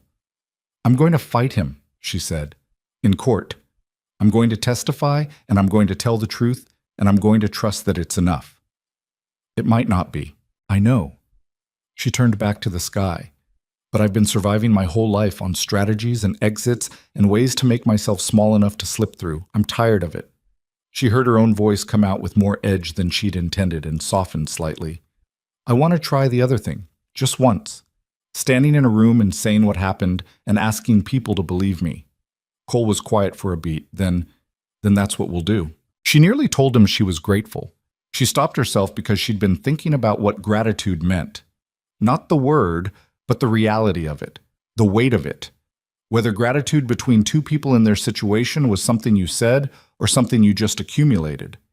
She thought she'd let it accumulate for a while longer before she said it out loud. The hearing was set for the first week of June, 3 weeks away. And the town was watching, all of it, including the parts that hadn't made up their mind yet. And Hannah Whitmore Brennan was going to make sure that what they saw in those 3 weeks was worth watching. She went back inside. There was work to do. The 3 weeks before the hearing had a texture Hannah would remember long afterward. Not the dramatic quality of crisis, but the grinding daily weight of waiting. She woke early and worked and went to bed tired and lay awake anyway, running through arguments and counter-arguments in the dark, the way her mind insisted on doing when she couldn't afford to let it stop. She hadn't heard back from her father. She'd known she might not. She'd written the letter with full understanding that her father was a man who found difficult things easier to avoid than to face, and that Victor Hale had 14 months of careful cultivation working in his favor. Still, the silence had a specific quality, not the silence of someone who hadn't received a letter. The silence of someone who had and was making a choice. She let it go. Or rather, she put it in the category of things she couldn't change and moved her energy toward the things she could. Walt had found a physician in the county seat, a man named Dr. Thomas Garrett, who had 30 years of practice behind him and a reputation for saying what he observed rather than what was useful to his clients. He agreed to examine Hannah and provide a statement regarding her mental competence. She rode to his office on a Tuesday with Cole and sat in a small room that smelled of carbolic and answered questions for 2 hours while Dr. Garrett took notes in a handwriting that was almost illegible and asked follow-up questions that were sharp and occasionally unexpected. He asked about her childhood, her mother's illness, the years of running the household. He asked about the circumstances of her departure from Philadelphia, not with the loaded phrasing of a lawyer looking for a particular answer, but with the flat curiosity of a man assembling a picture. He asked how she slept, what she ate, whether she experienced periods of unusual elevated mood or unusual despair. He asked what she was afraid of, and she told him the truth, which was Victor Hale and financial insecurity, and in a smaller and less urgent way, failing at something she'd worked hard to prove she was capable of. "That's a very organized answer," Dr. Garrett said, looking up from his notes. "Is that relevant to your assessment?"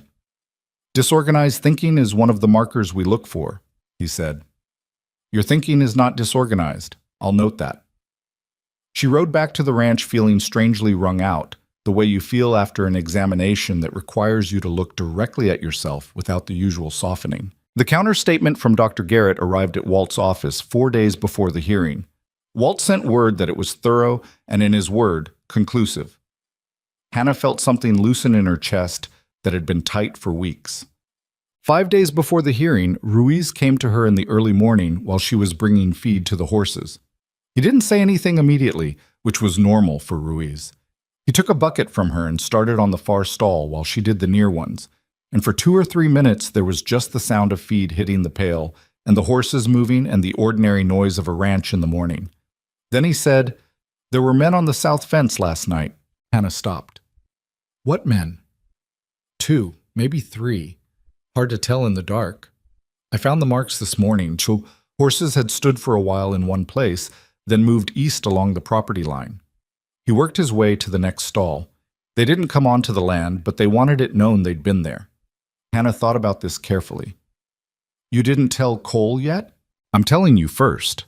He said it without explanation, which she understood to mean he had a reason for the order. "The question is whether this is Hale trying to unsettle you before the hearing, or whether it's something that needs to be treated as an actual threat." "What's your read?" Ruiz considered. "The men didn't do anything. Men who intend something don't stand around watching. These men wanted to be noticed." He paused. "Victor Hale strikes me as a man who likes to rattle a door before he tries to open it."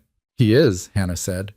She thought about the weeks before she'd left Philadelphia, the small disruptions, the things slightly out of place, the sense of being watched that she'd dismissed as paranoia before understanding it was information. "He's trying to make me feel surrounded." "Does it work?" "It used to." She finished the last stall and hung the empty bucket on its hook. "Tell Cole.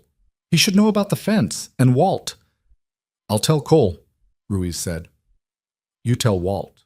She rode into town that morning and told Walt, who listened with the focused stillness of a man filing information in a precise internal system.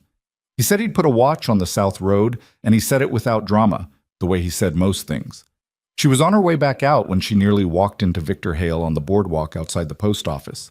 It was the first time she'd seen him since the livery, and the proximity of it, 2 feet of boardwalk between them, made something cold move through her before she locked it down. He looked the same. He always looked the same. That was part of it. "Hannah," he said, the concerned warmth fully deployed. "You look tired." "I'm fine," she said. She didn't step back. She'd practiced this, literally practiced it, in her room, deciding ahead of time not to give ground physically, because she'd given ground physically to this man for 2 years, and she was finished with it.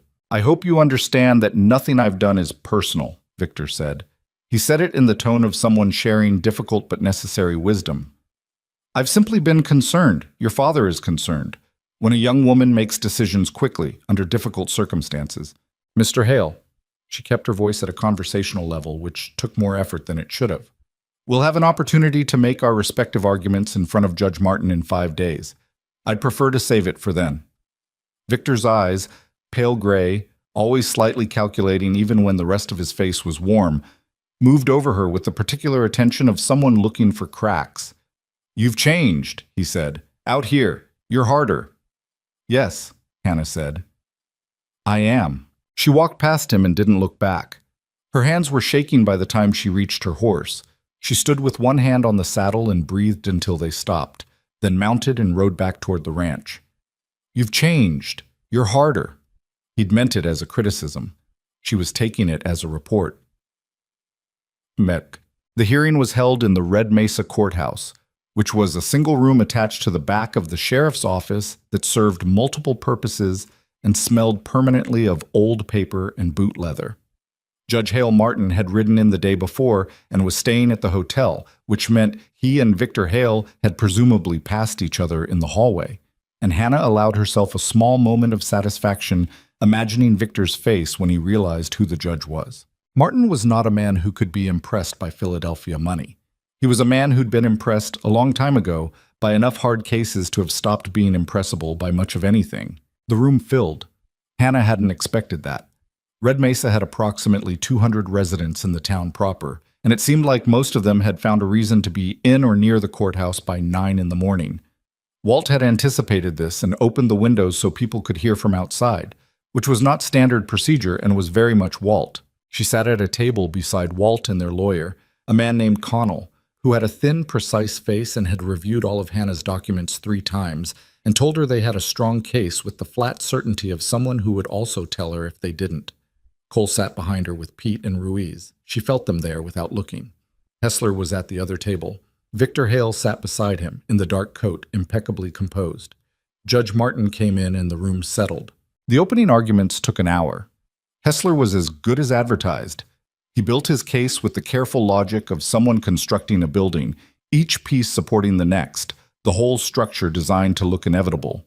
The contract, Hannah's departure, the hasty marriage, the questionable circumstances of her life in the territory.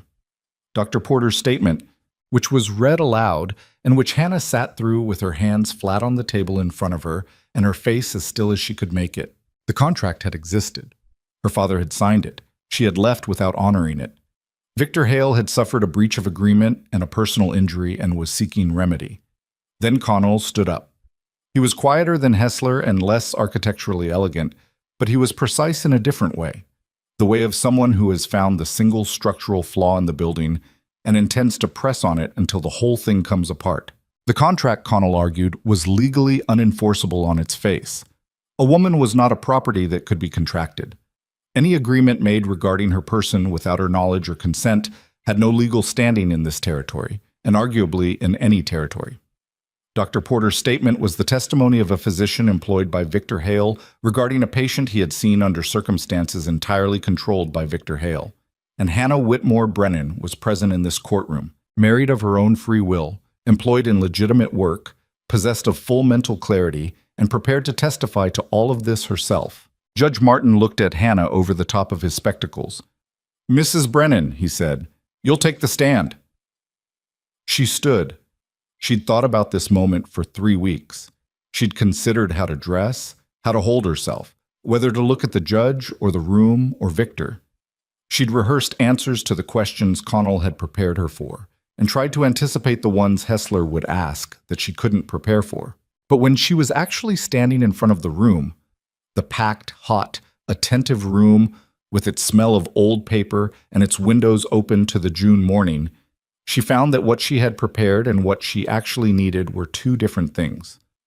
She told the truth, not the organized, strategic version she'd rehearsed, the actual truth in the order it had happened: her mother's illness, her father's debt, the dinner at which an agreement had been made about her future without anyone asking her about it, the 2 years of trying to understand whether what was being asked of her was reasonable, of giving Victor the benefit of increasingly strained doubt, of the night she'd understood that what was being built around her was not a home, but a cage, and that she had to leave before the last door closed. She told the courtroom about the 14 months, about moving from place to place, about the dry goods merchant and the cousin's spare room, and the sewing work and the ledger work and the careful, grinding effort of staying gone, about Emmett Grady's advertisement and what it had offered that was different from everything else. Not rescue, but partnership. A request for someone capable, not someone compliant. She said she had come west to build something. She had arrived and found tragedy and grief and a town that had looked at her and decided what she was before she had a chance to show them. She had built something anyway, records and relationships and a knowledge of this land and this ranch that she was prepared to defend in any detail. She talked about Cole, not romantically, not with the soft edges of a performance. She talked about him the way she thought about him, which was plainly and with specific evidence. He had offered her a room and work when she had nothing. He had listened when she spoke. He had stood beside her when it cost him something. They had married quickly and for practical reasons, and she was not going to pretend otherwise. But she was also not going to pretend that what had developed in the months since was nothing, because it was not nothing, and she had stopped lying about things to make other people comfortable. She said, "I am not a woman who lost her mind and ran from a man who was good to her. I am a woman who understood her situation clearly and made a rational decision to leave it. The fact that my decision was inconvenient to someone else does not make it a symptom." The room was very quiet. Hessler's cross-examination was aggressive in the specific way of someone who'd realized the direct approach wasn't working and had shifted to destabilization. He questioned her account of events. He suggested her memory might be distorted by emotional distress. He pressed on the speed of the marriage, the convenience of it, what a cynical person might say about a woman with no resources and a man with property. Hannah answered each question without raising her voice. She had spent 2 years in the company of a man who used language as a weapon, and she had learned eventually to refuse to fight on that ground. Then Ruiz testified. He sat in the witness chair with the specific dignity of a man who had no interest in performing dignity and described, in his flat, unhurried way, what he had observed over the course of 2 months. Hannah's work ethic, her accuracy, the way she had learned things she had not known and learned them without complaint and without shortcuts. He described the night riders on the south fence and said he believed, based on everything he'd observed, that they were designed to intimidate rather than threaten. Hessler tried to question Ruiz's credibility. Ruiz looked at him with the steady patience of someone who had encountered many varieties of dismissal in his life and found all of them equally unimpressive. He answered the questions with the same flatness he'd used with Connell. There was no gap between the versions. There was only the one version, which was what had happened. Pete testified about the ledgers and the livestock records. Dora Finch testified about Hannah's first day in Red Mesa, how she'd sat in the store and absorbed terrible news and then gotten up and made a plan. Clara Ames testified about the weeks of ordinary work she'd observed, the conversation they'd had about Victor, the way a town comes to know a person through accumulated ordinary evidence. Then Walt Briggs testified about the men on the south fence line, about the lawyer Hessler's arrival in Red Mesa before Victor had even presented himself, about the offer on the Grady property and the timing of it. He laid it out with the patience and precision of someone who had waited a long time to say this in a room where it would be heard properly. He said, "I've been in law enforcement for 15 years and I know the difference between a man looking for a woman's welfare and a man looking to recover something he considers his property. I've been watching Victor Hale since he arrived in this territory. I know which one he is." Victor's face, through all of this, maintained the concerned dignity he'd worn since the day he arrived. He made notes on a piece of paper in front of him. He whispered occasionally to Hessler. He looked at Hannah with an expression of measured sadness that she recognized as his final argument. The performance of a wronged man who bore no malice, who only wanted what was right. She looked back at him without expression. She'd stopped being afraid of his face about 3 weeks ago, and she found the absence of that fear remarkable, like putting down something you'd been carrying so long you'd forgotten the weight of it until you let it go. Judge Martin recessed for an hour. Hannah sat outside on the step of the courthouse in the June heat, with Cole beside her and Ruiz on her other side and Pete 3 feet away pretending not to hover, and she thought about nothing in particular, which was the most efficient use of that hour. "How do you think it went?" Pete said, to no one specifically. "Pete," Ruiz said. "Right," Pete said. "Sorry." Cole said nothing. He sat with his forearms on his knees and looked at the street, and occasionally she was aware of him looking at her instead, but she didn't turn to meet it because she was trying very hard not to need the reassurance. The hour passed. They went back inside. Judge Martin came in and the room went still. He looked at his notes for a moment, or appeared to. Hannah had the impression he'd already made up his mind, and the looking at notes was the considered pause of a man who respected the gravity of what he was about to say. "The petition filed by Mr. Victor Hale is denied," he said. "In its entirety." He looked up. He was looking at Hannah. Any agreement entered into regarding this woman's person, without her knowledge or participation, has no standing in this court or any court in this territory.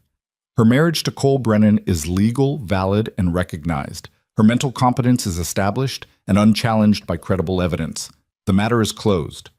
He looked at Victor Hale then for a long moment. "Mr. Hale," he said, "I'd recommend returning east." He didn't say it as a threat. He said it the way you say something that is plainly, obviously, unambiguously true, and the weight of it was in that plainness. The room exhaled.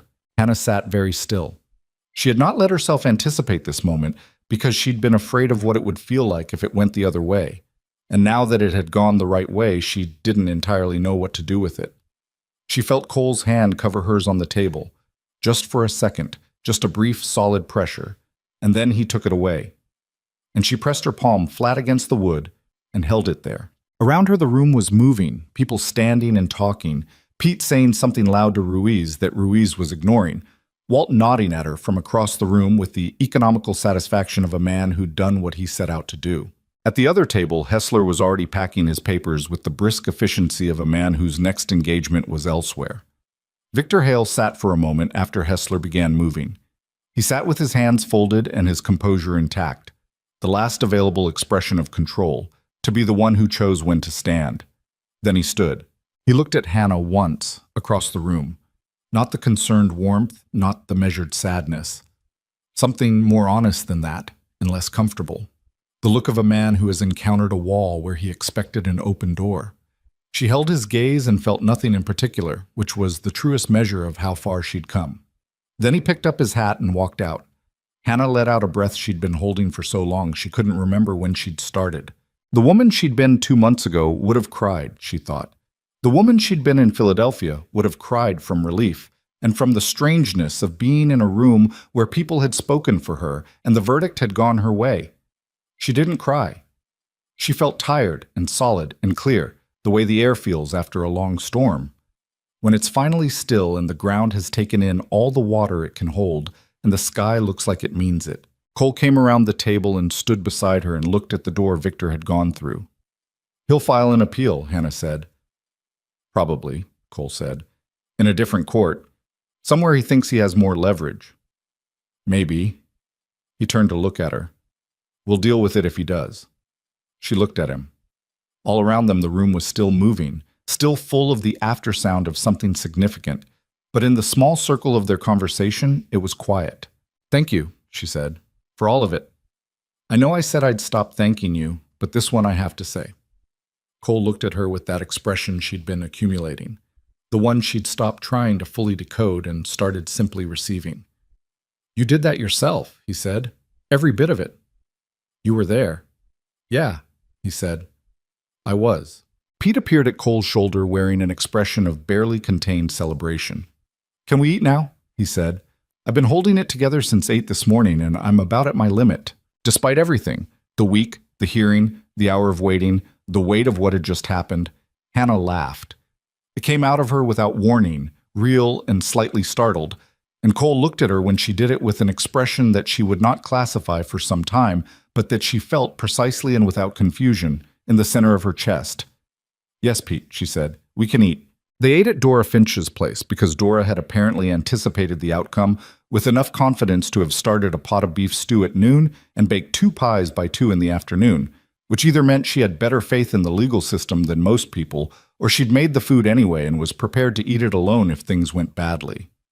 Either way, there was food, and there was room at the long table in the back, and there were people who wanted to sit at it, and Hannah found herself in the middle of something that resembled a celebration without anyone having declared it one. Pete ate 2 bowls of stew and talked constantly. Ruiz ate 1 bowl and said almost nothing, which in the context of the day felt like its own kind of eloquence. Walt Briggs stopped in long enough to drink a cup of coffee and accept Dora's handshake and leave again, because Walt was the kind of man who felt discomfort at the center of celebrations, even ones that were partly his doing. Clara Ames came by and pressed Hannah's hand between both of hers and didn't say anything, which said enough. Aldridge appeared briefly, said something careful and diplomatic about being glad matters were resolved, and disappeared before anyone could ask him too many questions about his role in the preceding weeks. Cole sat beside Hannah and ate his stew and let Pete do the talking for once, which Pete required no encouragement to do. Hannah ate. She was genuinely hungry, which surprised her. She'd expected the adrenaline to have burned out her appetite entirely, but her body had apparently made its own assessment of the situation and decided they were through the worst of it, and it was time to eat. She ate half a bowl of stew and most of a piece of pie, and drank 2 cups of coffee and felt the afternoon settle around her like the cooling of a fire. She was not at ease. She would not have described herself as at ease. Victor Hale had walked out of that courtroom with his composure intact, which meant his capacity to cause trouble was intact, and she knew enough about him to understand that a denied petition was not the same as a surrendered campaign. But there was a layer of exhaustion underneath the alertness now that she recognized as the body's honest accounting of what the last 3 weeks had cost, and she let it exist without fighting it. On the ride home that evening, the sun was doing something extraordinary with the sky. All that flat Colorado Territory space turned into a canvas that didn't seem to understand the concept of restraint. Orange going into pink, going into a purple so deep it was almost painful to look at directly.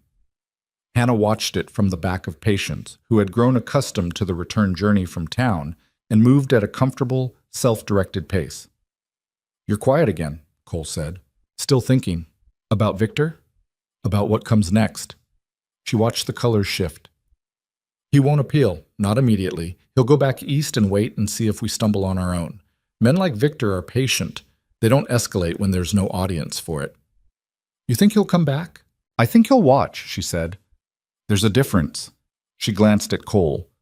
"He's calculating whether I'm worth the continued effort. If the ranch does well, if we're solid, if there's nothing to exploit, eventually he moves on. Not because he's forgiven or forgotten, because there's nothing left to gain." Cole considered this. "And if there is something to exploit, then we don't give him anything." She turned her eyes back to the sky. "That's the work from now on. Not dramatic. Just don't stumble." "That's a lot of pressure to put on ordinary life." "Yes," she said. "It is." They rode the rest of the way in comfortable quiet, the horses finding their own rhythm on the familiar road, the sky going dark by degrees until the stars started, and the land went flat and black and enormous around them.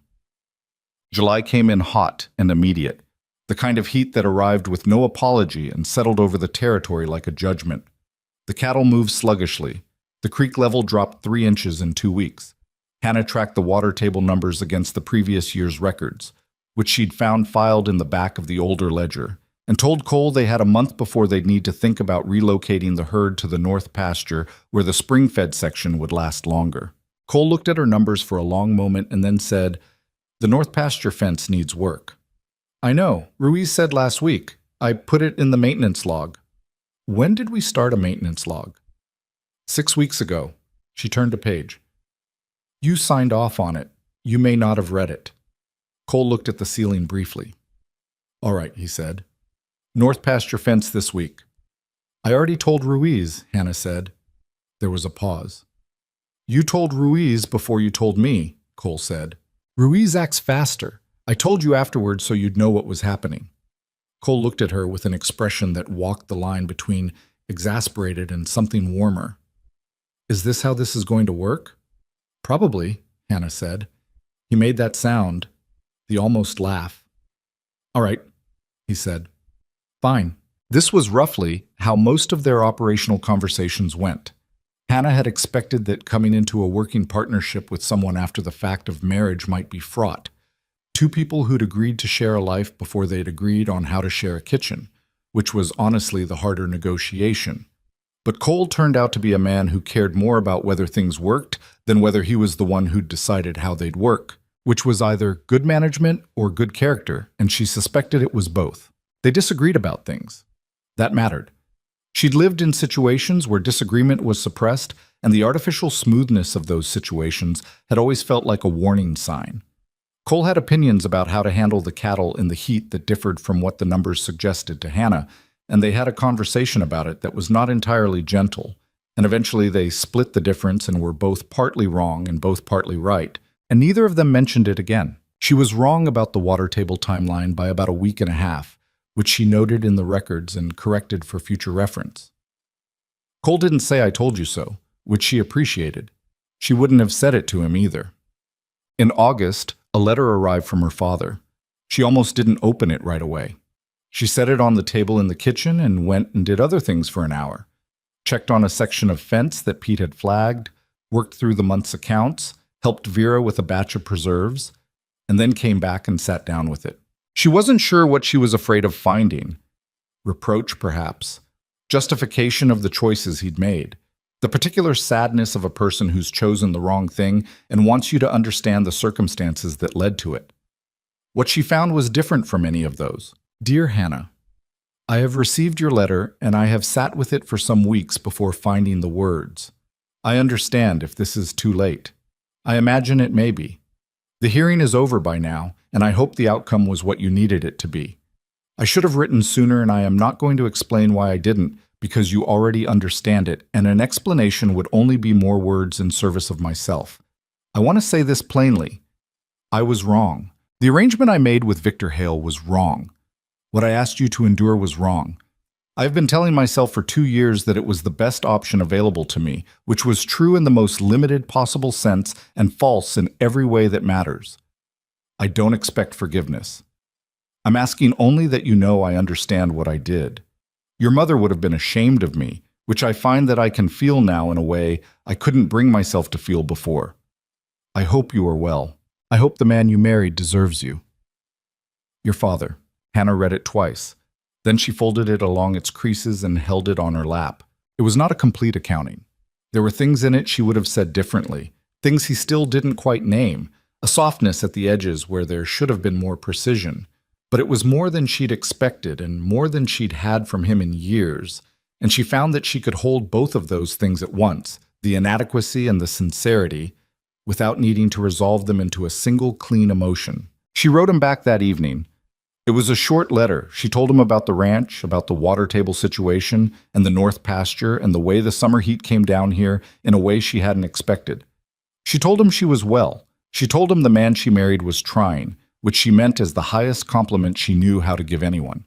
She didn't say she forgave him because she wasn't entirely sure she did, and she'd stopped saying things she wasn't sure of. But she sent the letter, which was its own kind of statement. Vera left in September. It was not a dramatic departure. Nothing with Vera ever was. She had a sister in New Mexico who had more need of her than the Brennan Ranch did, now that Hannah was there. And she made this assessment with the flat practicality that characterized everything she did, and began packing her things in the second week of September. Hannah helped her pack, because that was what you did. You'll manage the kitchen, Vera said. It was not a question. I'll manage, Hannah said. Vera folded a shawl with the precision of someone who had been folding shawls for 50 years and knew exactly how little effort was required. The biscuit recipe is in the tin by the stove. Not the blue tin. The green one. I wrote it out last week. I saw it, thank you. Vera tucked the shawl into her trunk and looked at Hannah with the considering expression of a woman who'd been forming her final judgment for months and had come to a conclusion. You're going to be all right, she said. Not warmly exactly, with the weight of someone who says things they mean. I know, Hannah said. Vera looked at her for one more moment, then turned back to her packing. Cole's going to need you to remind him to eat when he's busy with the books. He skips meals and then he's difficult. I'll remember that. And the east water trough needs checking every 3 days in summer, not every week. He forgets. I'll check it. Vera closed the trunk. Good, she said. Hannah drove her to town the next morning in the wagon.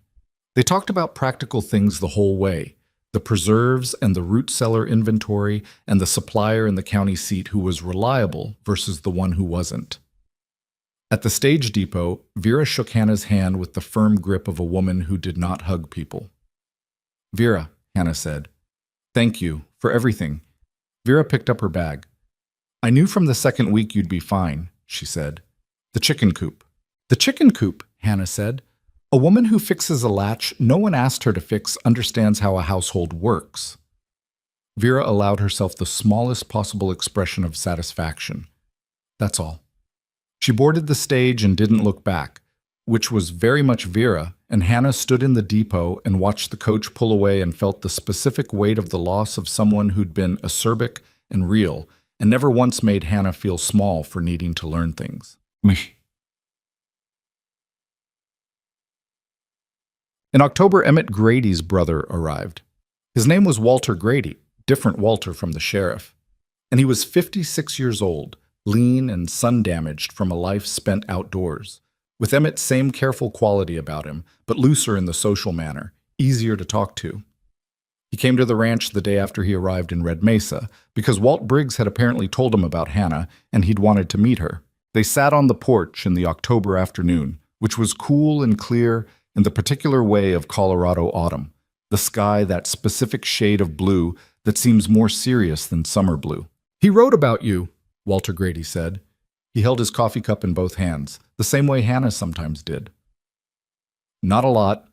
Emmett wasn't a man who wrote a lot, But the last letter I got from him, maybe 2 months before he passed, he mentioned he'd been corresponding with a woman from Pennsylvania. Said she had sense. Hannah looked at her own cup. That was the highest thing in his letters, too, the things he valued. He'd have liked you, Walter said. It was simple and direct, the way people say things when they're sure of them. I don't say that to make you feel better. I mean it plainly. Thank you, Hannah said. I think I'd have liked him, too. Walter nodded. He looked out at the land. I'm going to sell the property, he said. I've got my own land in Missouri, and I'm too old to start over out here. But I wanted to see it first, see what he'd built. It's good land, Hannah said. The creek section especially. Whoever buys it, if you have a choice, make sure it goes to someone who'll use it properly and won't dam the creek. It feeds 3 properties downstream. Walter looked at her. You've thought about this. I've looked at the survey maps, she said. It's relevant to the water situation here. Walter smiled, the first full smile she'd seen from him, and it looked like Emmett might have looked if he'd smiled more. I'll keep it in mind, he said. He stayed in Red Mesa for 2 weeks, sorting through the legal arrangements with Aldridge. The property sold in November to a family named Casson, who were coming west from Missouri with 2 sons old enough to work, and the specific determination of people who've run out of options everywhere else and decided that counts as a reason to try something new. Hannah met them briefly before they arrived, because Walter had written to her asking if she'd be willing to give them some initial advice on the land, and she'd said yes. She spent an afternoon with the Cassons. The mother, a thin woman named Ruth with a dry manner and watchful eyes, and the father, Daniel, who asked sensible questions and wrote down the answers. She told them about the creek, about the north section and the fence, about the feed supplier she trusted and the one she didn't, about the way the weather moved through this particular valley. Ruth Casson, at the end of the afternoon, said, We were told the woman at the Brennan Ranch was the person to ask. Hannah looked at her. Who told you that? Ruth thought about it. Honestly, several people in town, the woman at the general store, the sheriff. Hannah absorbed this. I'm glad it was useful, she said. On the ride home, she sat with that information and turned it over slowly. The woman at the Brennan Ranch. Not the large woman. Not the woman who came on the stagecoach. Not Cole Brennan's wife, in the tone that made the phrase a kind of footnote. Just the woman at the ranch. As if that said something specific and sufficient, as if it were its own designation. She didn't romanticize it. It was a small thing, a matter of how a few people had phrased a recommendation. But small things were the material that most of a life was made of, and she'd learned, or was learning, to pay attention to them. November brought cold and the particular satisfaction of being prepared for it. The root cellar was stocked. The hay supply was adequate. Hannah had pushed for an extra order in September, and Cole had agreed after consulting the numbers himself and arriving at the same conclusion. The cattle were in good condition, the north pasture fence had held through 3 hard rains, and the maintenance log that Cole had not initially realized he'd signed off on had caught 2 small problems before they became large ones. The ranch ran well. Not perfectly. Nothing ran perfectly. And Hannah had stopped expecting perfect sometime around her 2nd month here, when she'd understood that the frontier asked for good enough and got excellence when people refused to accept good enough as sufficient. The difference was not heroic. It was daily. It was showing up and paying attention and being honest about what the numbers said, even when what they said was inconvenient. One evening in late November, Cole came in from the barn later than usual. Hannah was at the kitchen table with the accounts, a lamp pulled close, her hand moving across the columns. She heard him at the door and didn't look up. She heard him stop. She looked up. He was standing in the doorway between the hall and the kitchen, still in his coat, looking at her with an expression she'd seen developing over the last few months the way weather develops. Gradually, and then all at once. It was the expression she'd been not naming, because naming it felt like getting ahead of something that needed to arrive in its own time. What? She said. Nothing, he said. He came in and hung up his coat. Long day. There's soup, Vera's recipe, more or less. More or less? I didn't have the dried thyme, so I used something else. It's fine. He poured himself a bowl and sat across from her and ate for a while. She went back to the accounts. The lamp between them made a small, warm circle that held the both of them without trying. Hannah, he said. She looked up. He put down his spoon and looked at her with the directness he'd started allowing himself more often recently, the look that didn't hedge. I want to say something, and I'm going to say it plainly because I think you prefer that. I do, she said. This is a real marriage, he said. I know we started it for a reason, and I know we said we'd be honest if it became something else or didn't. I'm being honest. It's something else. He paused. For me, I don't know where you are. Hannah set down her pen. She thought about how to say what was true without overstating it, and without understating it either, which was a narrow target but the right one. She thought about what she'd felt in the courtroom when his hand had covered hers for a second, and then withdrawn. She thought about the mornings she'd stopped noticing were early, because she woke looking forward to the day rather than preparing to endure it. She thought about the specific ease of sitting in this kitchen at this hour, with the lamp between them and the soup on the stove and the accounts in front of her. I'm not good at this, she said. Neither am I. There was no one before Victor, and Victor was not. It wasn't. She stopped and started more carefully. I don't know what it's supposed to feel like. I don't have much to compare to. I don't need you to compare it to anything, Cole said. She looked at him. This man who had offered her a room when she had nothing and asked for nothing back, and then slowly, quietly, without making a production of it, had become the person she talked to when she was thinking through something hard. Who had stood beside her in a courtroom, not because he owed her something, but because he'd meant what he said when he said he would. I think I love you, she said. It came out more straightforwardly than she'd planned, which was probably the honest version. Cole looked at her. I'm not certain, she added. I'm working on being certain, but I think so. Something in his face settled into the expression she couldn't classify, the one that lived in the vicinity of relief and something warmer. That's enough, he said. Is it? Yeah, he said. It is. She looked at him for another moment, and then picked up her pen, because the accounts weren't finished and she was the kind of person who finished things. But something in the kitchen felt different. Not dramatic, not transformed, just settled in a new position, like a piece of furniture moved an inch to where it had always slightly better fit. The news about Victor Hale reached Red Mesa in January, carried by a businessman from Denver who'd passed through and had the story from someone who'd had it from someone in Philadelphia. Victor had died. A stroke in December. He'd been found at his desk in his study, which was either peaceful or ironic depending on your disposition, and had been buried quietly with a small family attendance. Walt Briggs told Hannah himself, in the sheriff's office on a Tuesday afternoon, with the careful neutrality of a man who didn't know quite what reaction to expect and was preparing himself for several possibilities. She sat with it for a moment. She tried to locate something in herself: grief, relief, satisfaction, guilt about satisfaction, and found something quieter than any of those. It was the feeling of a door closing on a room she'd already left. The room had been real. The damage had been real. But she'd been living somewhere else for months now, and the news of the door closing landed softly, without the weight she might have expected. Thank you for telling me, she said. Walt nodded. You all right? Yes, she said. And then because Walt had earned her honesty more than most people. I don't feel what I thought I'd feel. I thought there'd be more to it. People who spend a lot of energy being afraid sometimes find that when the thing that scared them is gone, there's mostly just quiet, Walt said. He said it without making it wise, just matter-of-factly, the way he said things he'd observed to be true. Yes, Hannah said. That's what it is. Quiet. She rode home and told Cole. He listened and nodded and said he was sorry, in the precise way you say you're sorry about the death of someone you hated, which is a strange and specific social act that mostly means, I'm sorry you have to have feelings about this at all. She appreciated the precision of it. That evening, she walked out to the corral and stood with patience in the cold January air and thought about 14 months of running and what had waited at the end of it. Not what she'd planned for, nothing like what she'd planned, but she'd learned, slowly and expensively, that planning was a way of telling yourself a story about the future and that the future had no particular obligation to cooperate. What you could control was smaller than you thought. What you could build from that smaller thing was larger than you expected.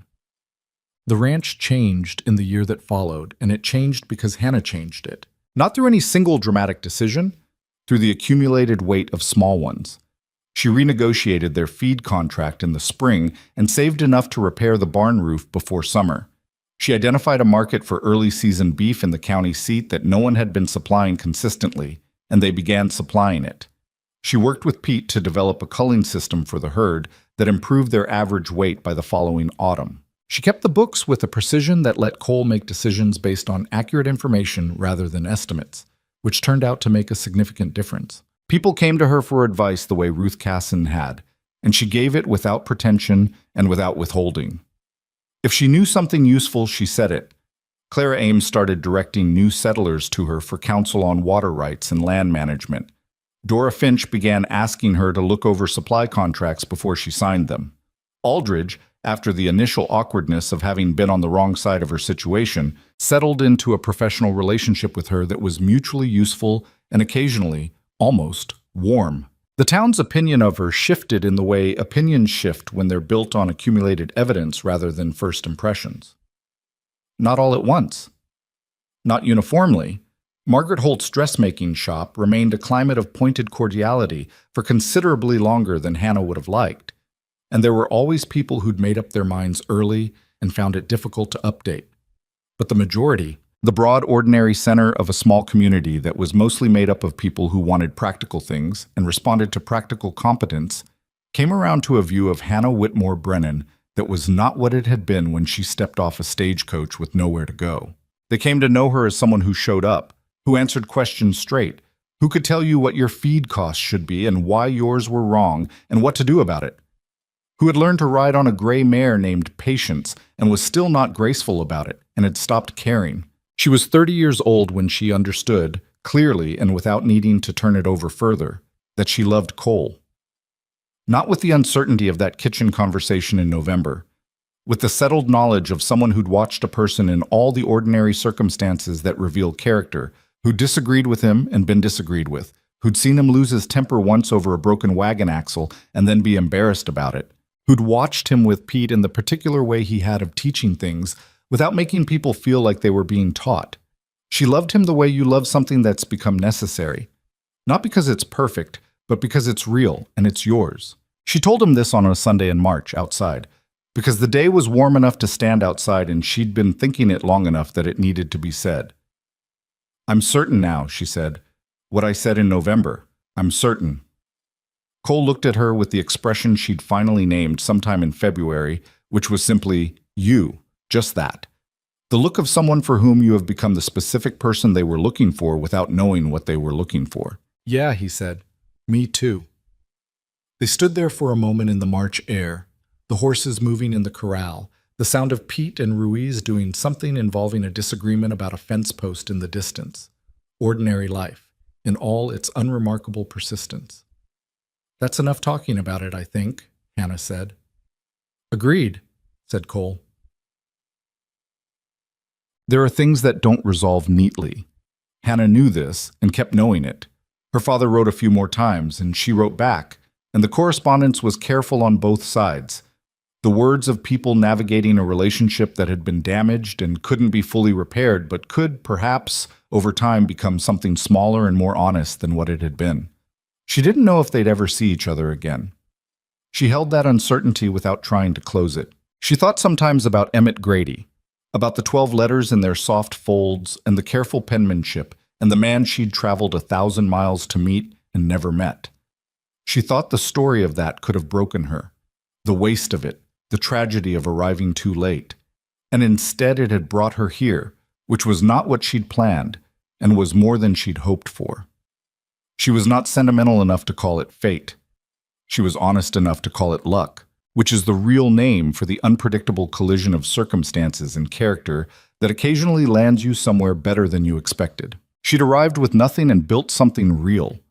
Not because the world had been generous to her, but the world had not particularly. Not because she'd been extraordinary. She was ordinary in most of the ways that counted, which meant she got tired and made mistakes and was sometimes wrong and had to recalibrate. But she had refused, at every point where it seemed easier to stop. She had kept her hands on the work and her eyes on what was true, and she had moved forward in the way that scared her least, which was one day at a time with a clear accounting of what she had. That was not a lesson she could have told you in advance. It was the kind of thing you learn from the inside of it, from years of getting up early and doing the next thing and discovering that the next thing, accumulated, is a life. People in Red Mesa would tell the story differently depending on who was telling it. Some of them told it as a love story, which was true but incomplete.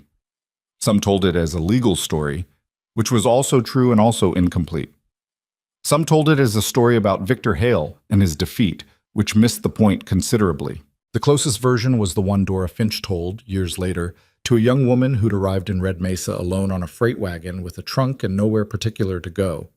Dora pointed across the street to where Hannah was coming out of Aldridge's office, with a folder of papers under her arm and a purposeful stride.